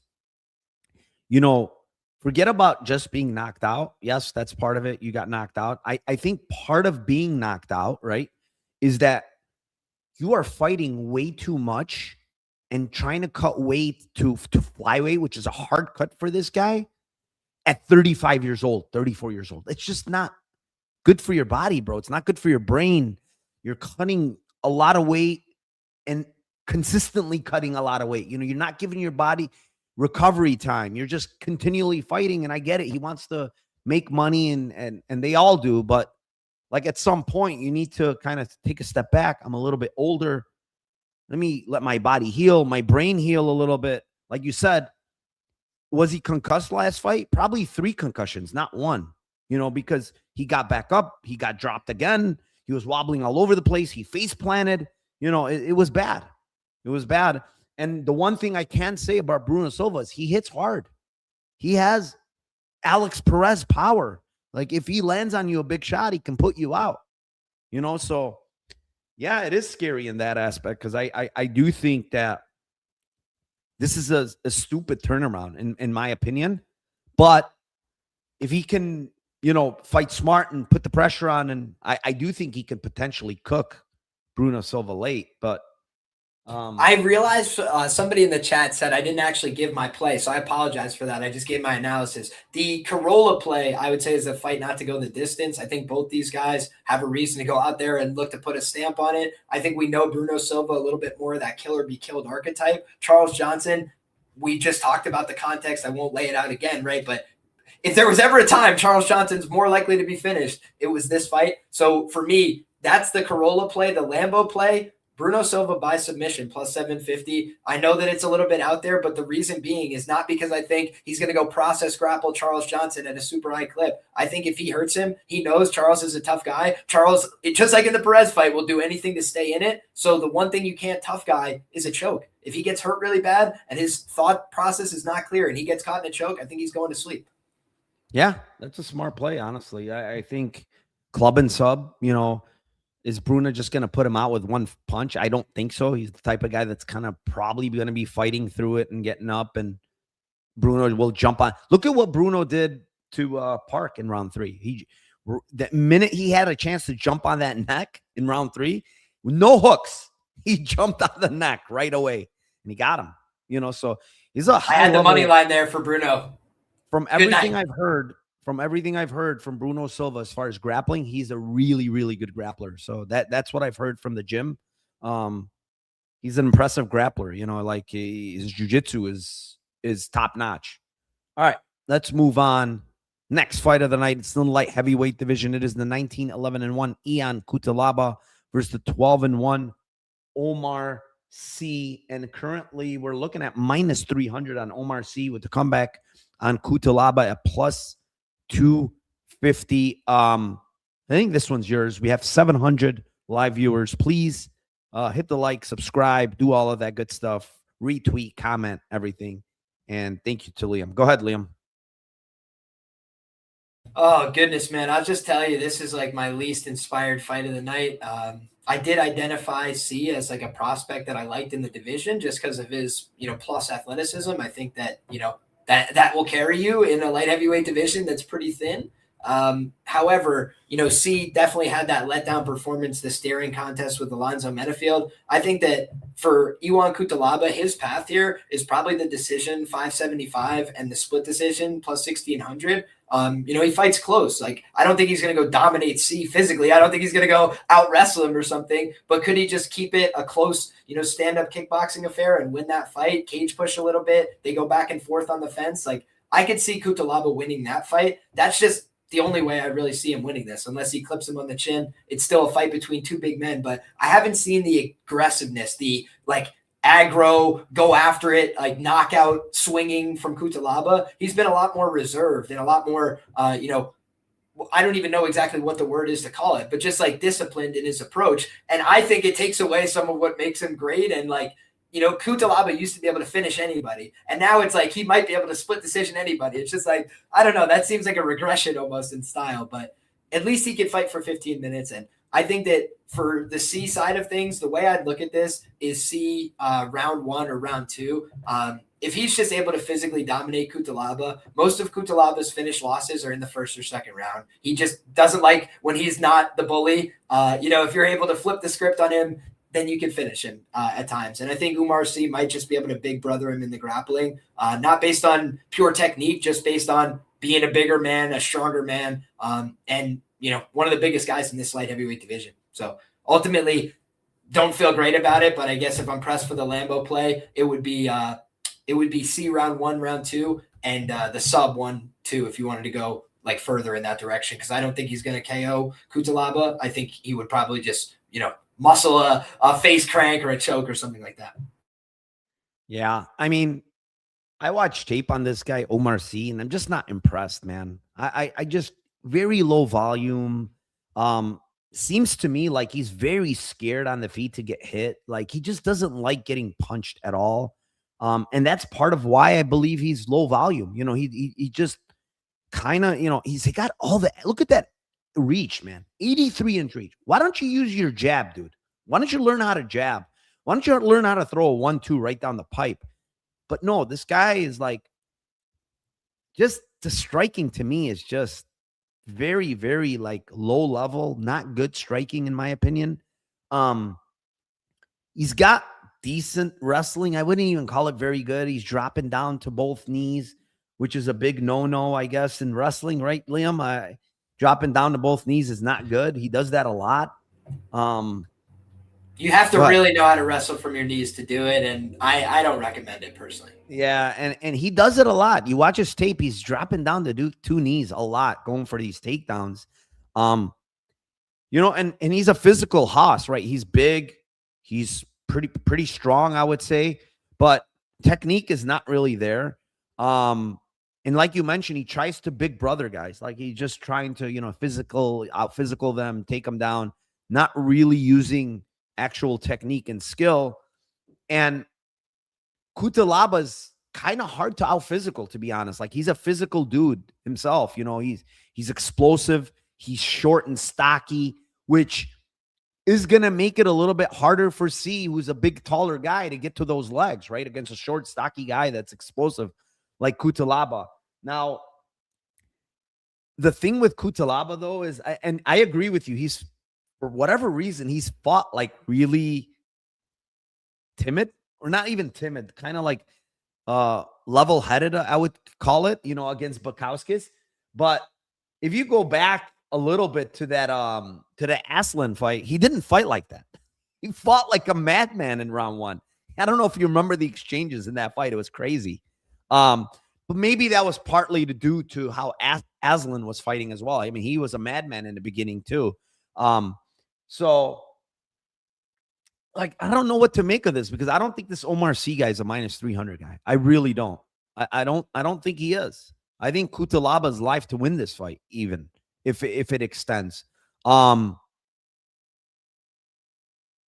so torn, because I honestly think that Cutelaba could potentially knock this guy out. It might sound crazy. It's plus 600. I just don't like this guy's reactions. And Cutelaba's the type of guy that will swing for the fences, and if he has you hurt, he's really going to swing for the fences. And I just seen some negative things from Umar C, I don't know. I'm going to go with Cutelaba KO here. I think you can get like 650, 700 in some places. I think he could land a bomb on this fucking guy. And I really don't like C's reactions. Basically, that's what it's coming down to for me. Maybe he can replicate the Khalil Roundtree fight, if you remember that one. All the way back in 2019, but Cutelaba just continuously swarmed him in round 1. I think that that's his best path, honestly. Besides like trying to just keep it like a very close, subjective decision, I think that's Cutelaba's best path. It's just empty the jug early. I'll never forget the Bozer fight where you remember Bozer, how tough and durable the guy was. Like everybody's, oh, he's moving down from heavyweight to 205. Like Cutelaba ain't finishing this guy. Heavyweights couldn't finish this guy, remember? And he just fucking destroyed him. Do you remember that in round 1? I'm like, I do. Well, poor Tanner Bozer. That guy had a bunch of bad breaks in the UFC. I thought he beat Andre Arlovsky, but that's he's back for a different day. I did hear that. That's exciting for him. He is back. Tanner Bozer is back. But yeah, I mean, I think he has a chance to knock out C. I really do. So at those prices, I'm going to take a chance. I hate this fight in general. I'm not touching this fight. But it is what it is. We have to give a play, and that's my play. Let's move on here. Next fight here. What is it? Okay, it's this one in the featherweight division. It is the 13-4-1 Harry Hardwick versus the 7-0 Marwan Rahiki. Rahiki currently minus 250, and the comeback on Hardwick at plus 210. I will kick this one off. I don't know, man. Rahiki is just way more skilled than Hardwick. It's just plain and simple. Like he's way more explosive, better striker, faster, longer, blah, blah, blah, blah, blah, right? However, Rahiki needs to use a little bit better fight IQ, not gas himself out, going for a finish here. We saw him get dropped and almost finish last fight. I don't think Hardwick has the power to do what that Malumba guy did in Contender Series, landed bombs. I will say Rahiki showed a lot of heart for a young guy. He showed a lot of resiliency for a young guy, coming back and finishing the fight himself, even dropping him in round 1 after being hurt that bad. Hardwick, I think, is live to potentially grapple, honestly, as crazy as it sounds. I don't think he's the best wrestler, but I think he can get some entanglements with Marwan, just because if you look at Marwan, he throws a lot of crazy kicks, a lot of spinning stuff. He could get his back taken because of that. His fight IQ is not the best as well. I like him here. Honestly, I like him here to probably knock out Harry Hardwick. Like, Hardwick is too hittable. His chin is not the best. He got just leg kick KO'd with both legs in one round, which is almost impossible to do. How do you get, by the way, how do you get both legs chopped off in one round? Like, can you explain that to me? How bad is your footwork that both he was speed running a UFC loss. He was like, kick me on this side, on this side. I mean, it was up a weight class, but come on, Harry Hardwick. Like, show us something else, my friend. I like this Marwan guy. I just think he needs to fight a little bit smarter, but his striking is on point, man. He throws very, very hard. He's got a ton of power. But as far as a Lambo, how about we go with Hardwick sub at plus 1100? I think he has actually very good control when he gets on top of guys. I will say that. I watched him against some good grapplers, and his top control is actually really good. This Hardwick guy. So I'm gonna go with the sneaky sub prop at 11-1. I don't think it happens. I think he gets knocked out, but the price, it's just the price for me, and I'm gonna take a shot against the young newcomer in Marwan Rahiki. You know what? I like where your head's at. The one thing I was thinking about for this fight, and I'm still considering it, is the fight to end by sub at plus 550. And the reason being is I had written down in my notes when Rahiki came to Contender Series, like, his jiu-jitsu is still a work in progress, but he's got the arms. He's got the build to go out there and get these long man chokes and these certain things. And some of the natural movements that I've seen from him, the sweeps, the ability to do these things, when you have a young athlete that's 23, I expect big improvements from them as they continue to learn, as they continue to get mat time. And so I think that Rahiki's one of these guys that like process grappling, certainly not there yet, but opportunistic submission hunting, I think that he does have some elements of that already. And, he's gotten a win as a professional via sub. I think he got several as an amateur as well. And then you look at Hardwick, I would think he's going to come out here and try to press the wrestling and the grappling, right? Like, wouldn't you not want to just stand and bang with Rahiki if you could avoid it? The last guy was bigger, more durable, hits harder than Hardwick, and he was not able to sustain in that fight, right? Like, Rahiki was able to flip the script on him. So for me, I do think, like, when I see a fight where both guys could have some incentive to mix in the wrestling and the grappling, the other thing is, Hardwick was kind of getting hurt in that last fight, and Fernandez kept calling him up and these things like, Rahiki might just fall him to the ground, land a couple shots, and if he turns to give his back and stand up, like, he could get submitted, in my opinion. So, again, when somebody's hurt, when they're damaged, they don't always make the best decisions. Like, even if they're the better grappler, sometimes they get caught. I think Wellington Termine got submitted by Jared Gooden, right? Just like you look at, if they had a jiu-jitsu match, I think you'd all probably favor Wellington Termine, but he got punched really hard in the face, so he wasn't thinking so clearly. And I just think that in this fight, that's the downside for Hardwick in the grappling is like, if he takes a shot after he just got, badly rocked on the feet, he might be doing the old lean out, stick your neck in the hole. And I think Rahiki's just a guy that, he doesn't discriminate, right? Even in that last fight, I think he had a submission attempt, before he ended up getting the fight out of there. So I feel like this is a fight that it's likely to end violently one way or the other, but the sub is a really big price. So, maybe if you were to take some fight, doesn't go the distance as your, Corolla or something, like you could do worse than the sub as an ending prop at plus 550. By the way, you're looking at some books have Marwan Rahiki by sub at like plus 650. So I just think from a pricing standpoint, that's clearly off. Yeah, I'm kind of shocked, honestly, where his sub is much lower than Hardwick's. I think Hardwick's the better grappler, jiu-jitsu wise, especially. I do think Rahiki is a blue belt, if I'm not mistaken. But yeah, I mean, just from tape, I mean, he had a good butterfly sweep against that Brazilian that he faced. He's a black belt, that Brazilian. I forgot his name that he beat. He finished him in round 2, but he had a nice butterfly sweep, I will say, off the bottom against a black belt. So he is competent. I'm not saying he's not, but yeah, I mean, it's going to be interesting. We'll see what happens with this fight. Let's move on. Fight number, I think 12. It's in the featherweight division. It is the 25-12 Andre Fili versus the 10-2 Jose Delgado. Currently, we are looking at Jose Delgado minus 450 and the comeback on Fili at plus 350. This one's yours, Liam. 721 live viewers. Oh, boy. Another weird one because we just saw Delgado kind of lose a fight that was similar to this, right? I think that you'd put Nathaniel Wood probably maybe one tier above Andre Fili, but they're similar in tier, right? They fought to a close decision themselves when they competed. I think part of the difference is Andre Fili's getting up there, right? 35 years of age. He's had a million fights in the UFC, been around for a long time. And, Christian Rodriguez, I was a huge C-Rod guy. I was touting his praises. I bet him against Bashi, right?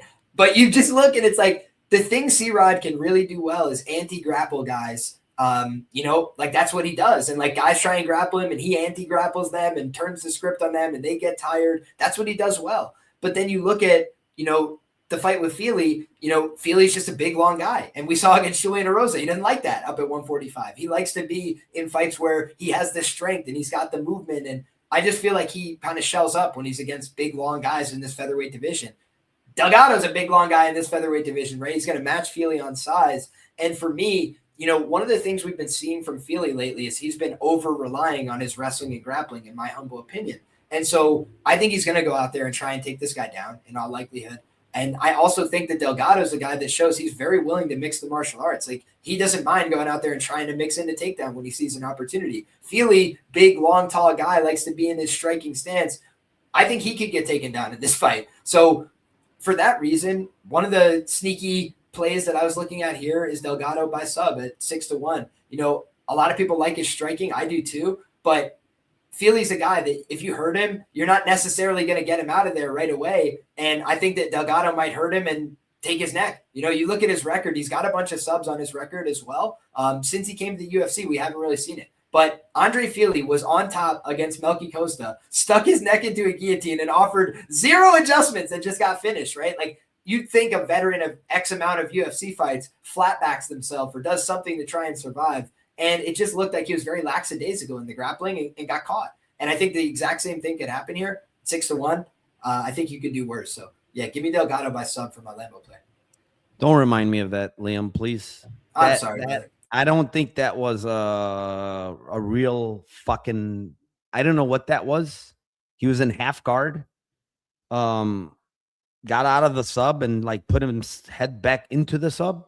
It was fucking the weirdest shit ever. And then he tapped so quick and jumped up so quick. It was the weirdest shit ever. I'll never forget that. I had a Fili ticket there and I'm like, what just happened? He just got a team alpha male guy, just got subbed from half guard, full half guard on the wrong side, put his head in a guillotine on the wrong side twice. I have no idea what the fuck just happened. And I'm like scratching my head. I'm like, did this guy just like bet on himself to get subbed? Like, what happened here? And the one thing I will say is he's no longer a team alpha male. He is at, I think, Syndicate now. The last fight and this fight. The Christian Rodriguez fight, he was at Syndicate. Now for this fight, he's at Syndicate. I actually like the grappling, Liam. I think I'm maybe, I don't know if you mentioned you didn't like it or I kind of feel like he's a good grappler when he wants to grapple. I think he's a good wrestler when he wants to wrestle. We saw him control, actually, Christian Rodriguez in round 3 in that fight where he went to the wrestling, right? Christian Rodriguez is an extremely hard guy to control on the mat. We've seen that over and over and over again. And Fili was able to have success there in round 3 against Christian Rodriguez. I look at his Instagram a lot. He's doing a lot of wrestling rounds, according to what I've seen at Extreme. He did it. He wrestled last fight for the first time in, I mean, let's go back and look at Andre Fili. I don't want to mess it up, but he's never wrestled like that in a long time.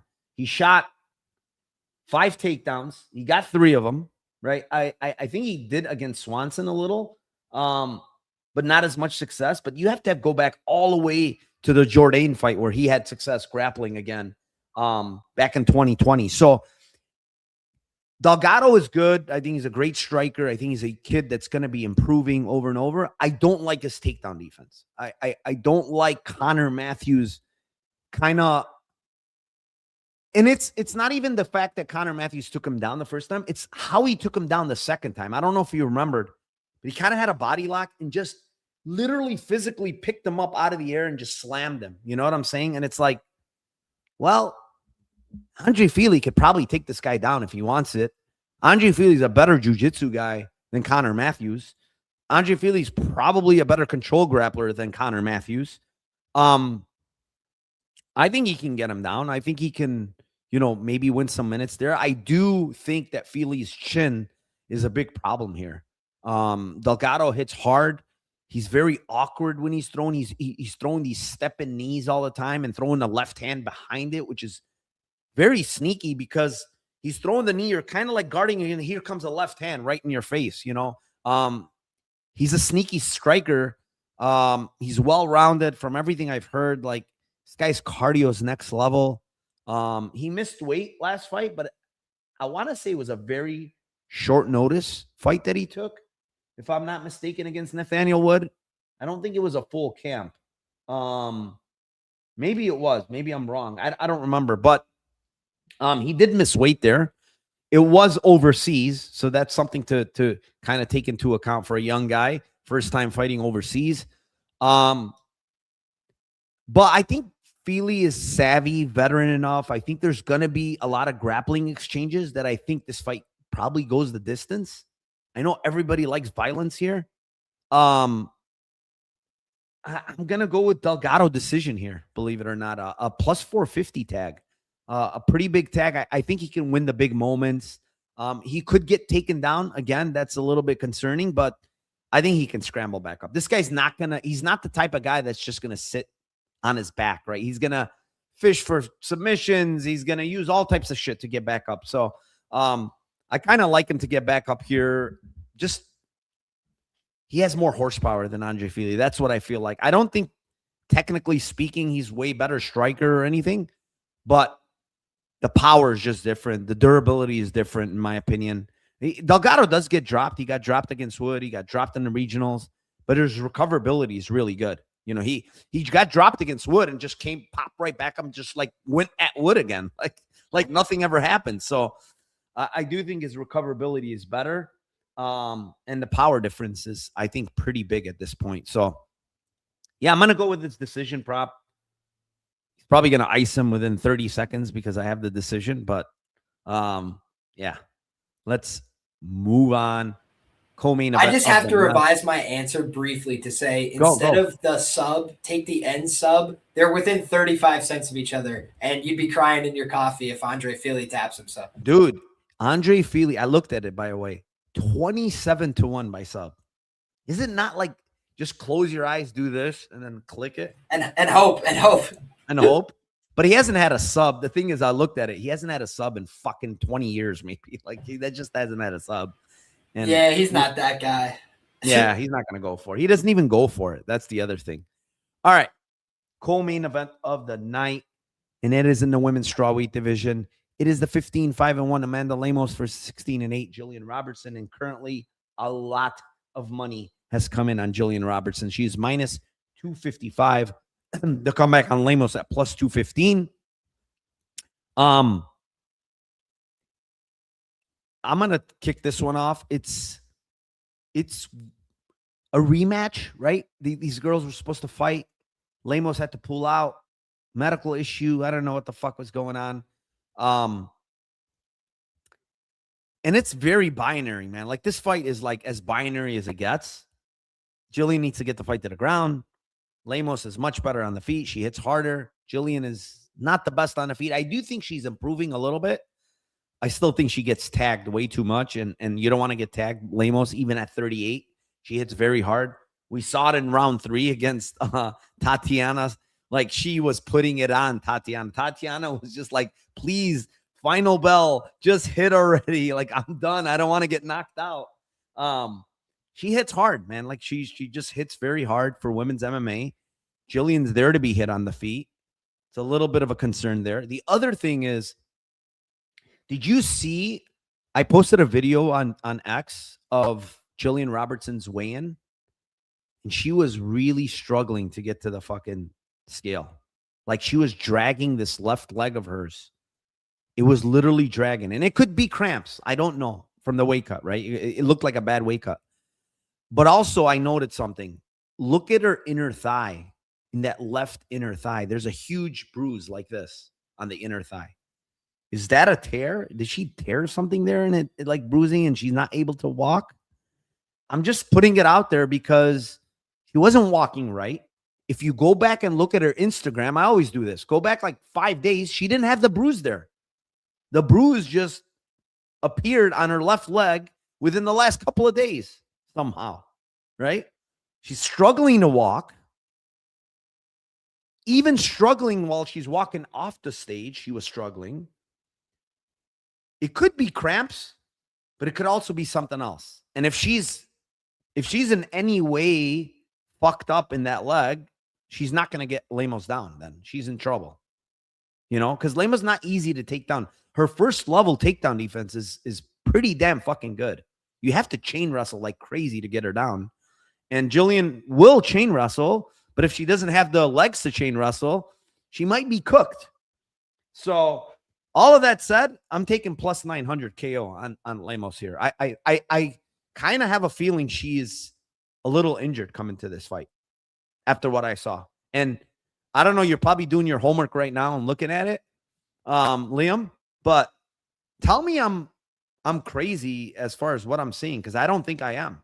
I think there's a really big inner bruise on her leg that wasn't there, and then she's really favoring that same left leg. So I don't know. I like KO here for Amanda Lemos. You know something? So again, I made all these like lists of all the props for both sides of every fight way earlier in the week, and I sent it on Patreon. And just so people have an idea, like, hey, everybody has different opinions on the fights, right? So if you already lean towards one side and you're like, I'm out on the other side, like, hey, here's how I'd play it from either direction. And I had noted Amanda Lemos KO as a big number, even though I've been a huge supporter of Jillian Robertson, even though I think Jillian Robertson has been great. The one thing that you can't do is ignore available evidence, right? I watched that video and I was perturbed, right? Number one, Jillian Robertson is cutting to 115 pounds. She used to fight at 125, right?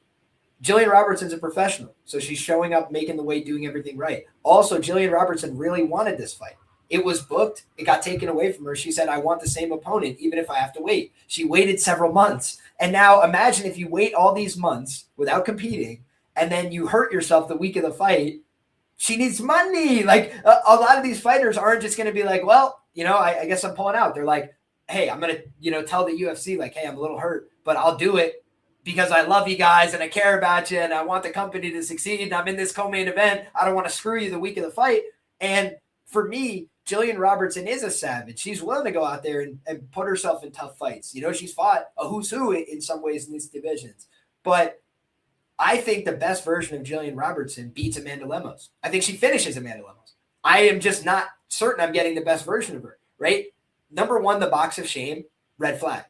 Number two, which I could accept if she looked great, right? So it's a red flag in the context of, she goes out there and she looks like she's limping. She looks like she's having a hard time making it. She looks visibly uncomfortable. She's like grimacing. And then she makes the weight and, again, still looks bad. So it's just like, I want to see if Jillian Robertson's making the walk and she's coming out and she's looking great. She's dancing and bouncing. I'm like, all right, she fooled us, right? You had us fooled there, but now you're fine after the rehydration, after everything else.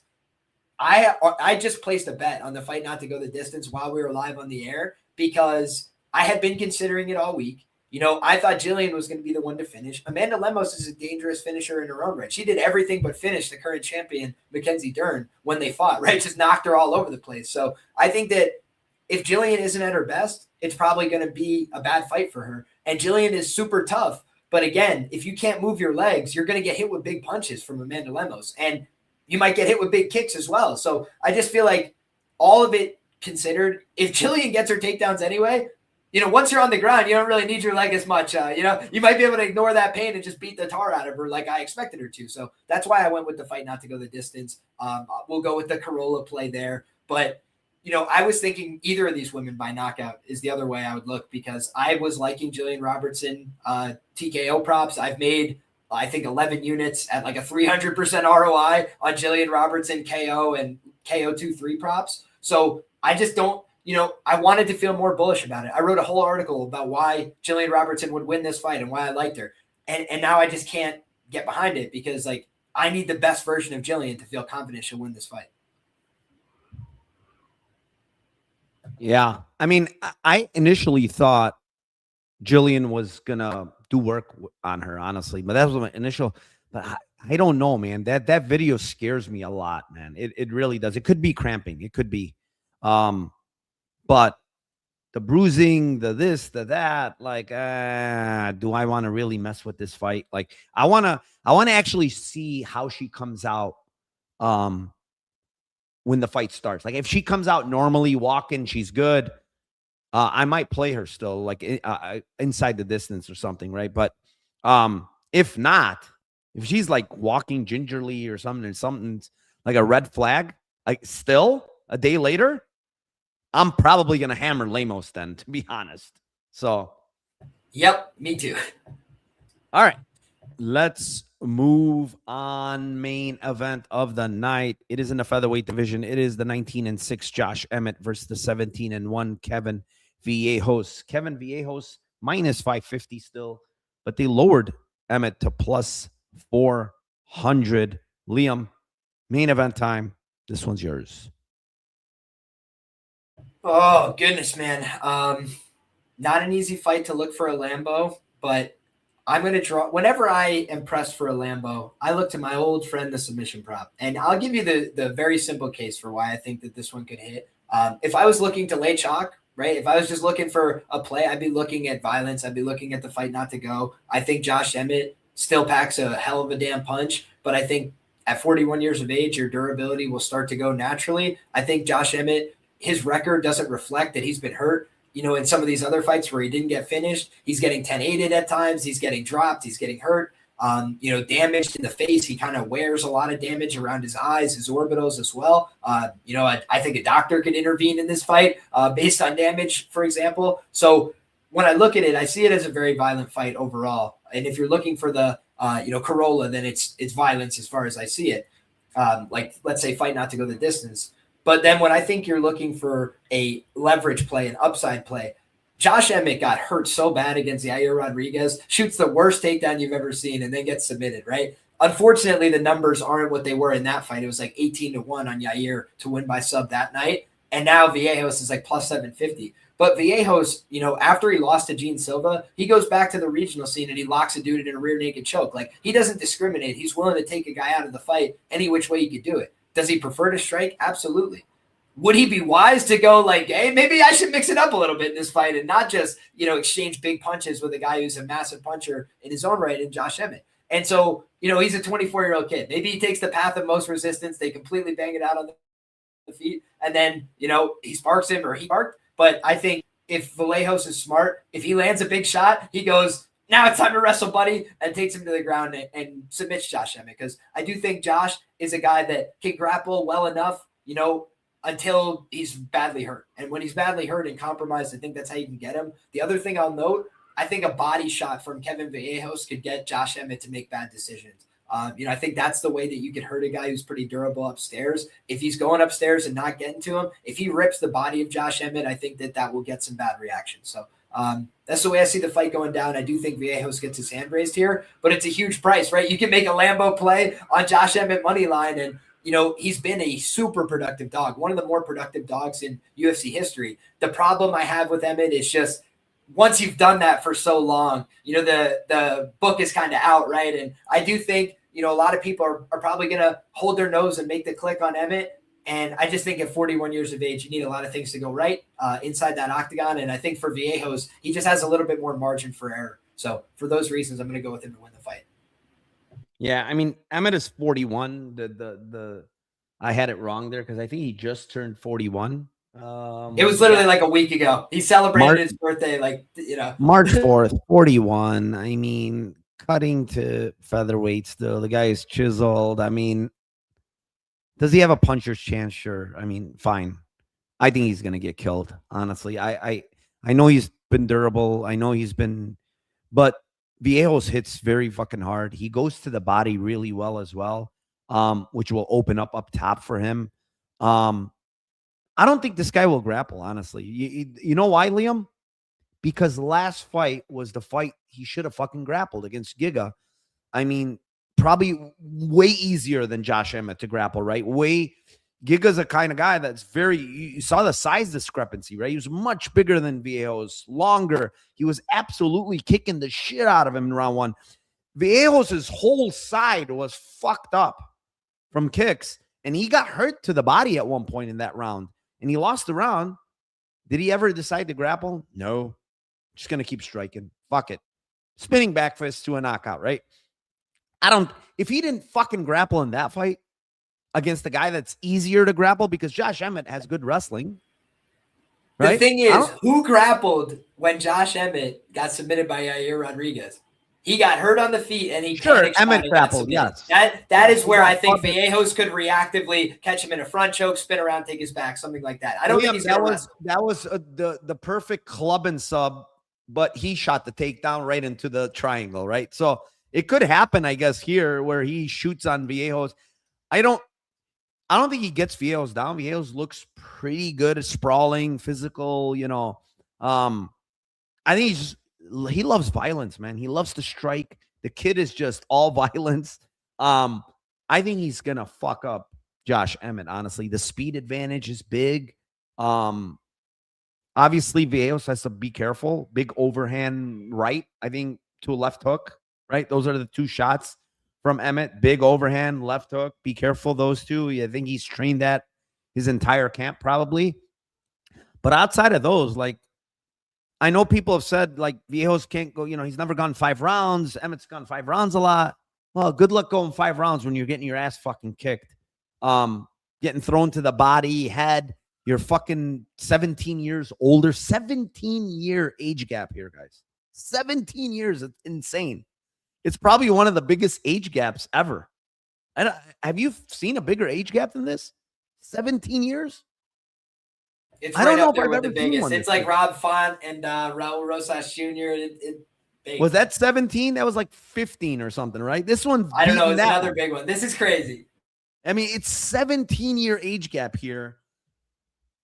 I think Vallejos is going to knock him out. I'm going 2, 3, 4, somewhere like maybe not round 1. He's a little bit of a kind of, he takes his time a little, you can say, he's not really rushing shit. But I think he's going to get him out, man. I think it could even be, like you said, doctor stoppage. He's just going to land big shots, cut. And, Josh Emmett at this point, it feels like he's getting cut a lot too, right? And Vallejos hits hard. So I think 2, 3, 4 KO at 250. I know the price is not the best, but I just feel like that's the wheelhouse for this fight to end. 2, 3, 4, knock him out, send him home, retire. It might be a retirement fight for Josh Emmett, honestly. It really could be. What's left for him? Like, dude, you're ancient. You're not going to win a title. He says he's going to be a world champion. He just got submitted by Yusuf Zalal in like a minute and a half. I mean, he's 1-4 in his last 5 fights, bro. Like 1-4 in his last, and the one win was that howitzer he landed on Bryce Mitchell, right? He sent him to a different weight class. Yeah, and if that didn't happen, probably in that fight where he doesn't land that big overhand, probably Bryce eventually wears on him, grapples, and he's probably 0-5. He's probably not even in the UFC anymore, But that bought him a little bit more time, that one overhand. But I mean, last fight just right away to Zalal, and I get it, Zalal's pretty good, but come on, bro, like. Yeah, I mean, I like Vallejos here. All right, Lambo parlay time. I got 2 of them. I'm going to give them out real quick so I could let Liam go, and we've been going on for a while. My first one is C by sub, Mosquita by sub, Petrino by sub, 20-1 for those 3, Umar C, Mosquita, and Petrino sub. The other one I'm going with is Johnson, rounds 2 and 3, with Sosa, rounds 2 and 3. You can get anywhere from 83-1 to 179-1 on those 2. Mix and match rounds 2 and 3. Liam, go ahead, my man. Oh goodness, man! I always feel so like it's the hardest thing for me is like picking which of the Lambos that we should run together here. But let's go ahead and make it a crazy one, and we'll go with you by submission. And Petrino by submission. The 2-for-1 special. Yeah, I mean, that's going to be pretty damn big because you by himself is, it's like 13-1. Yeah, I mean, him by himself is 13-1. And then Petrino, it's probably going to be like 50-1 if I had to guess. Let me see what the best available Petrino sub is just so I can I think you just go to FanDuel. FanDuel is the best from what I'm seeing. So you can get 270 and 1300. It's 50-1 exactly. 50, almost 51-1 on that sub parlay. So all right, let's do it. Let's cash one here.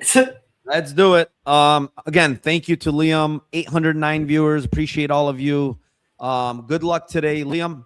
Any parting words? You want to say anything? Go ahead. Floor is yours, my man. Again, thank you for joining here on a Saturday morning. Much appreciated, my man. Yeah, I write up all these fights every week. I think, it's been a tricky start to the year in the UFC. My goal is always to just learn the mistakes, learn from them, and then continue to improve, get better, come back with the same vigor, the same enthusiasm each and every week. Appreciate everybody for the support. God bless. Good luck. Enjoy the fights each and every time. And hopefully me and Narco will run it again very soon. It's always a pleasure, my brother. All right, brother. Thank you very much. Thank you to everybody in chat that kept – chat was blowing up today. I couldn't go too often there just because I know this thing is going to run long. It's 2 hours already. But thank you to everybody. Good luck.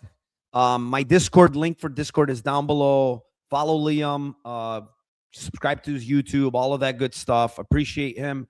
Good luck, everybody. And let's cash those tickets for UFC Vegas 114.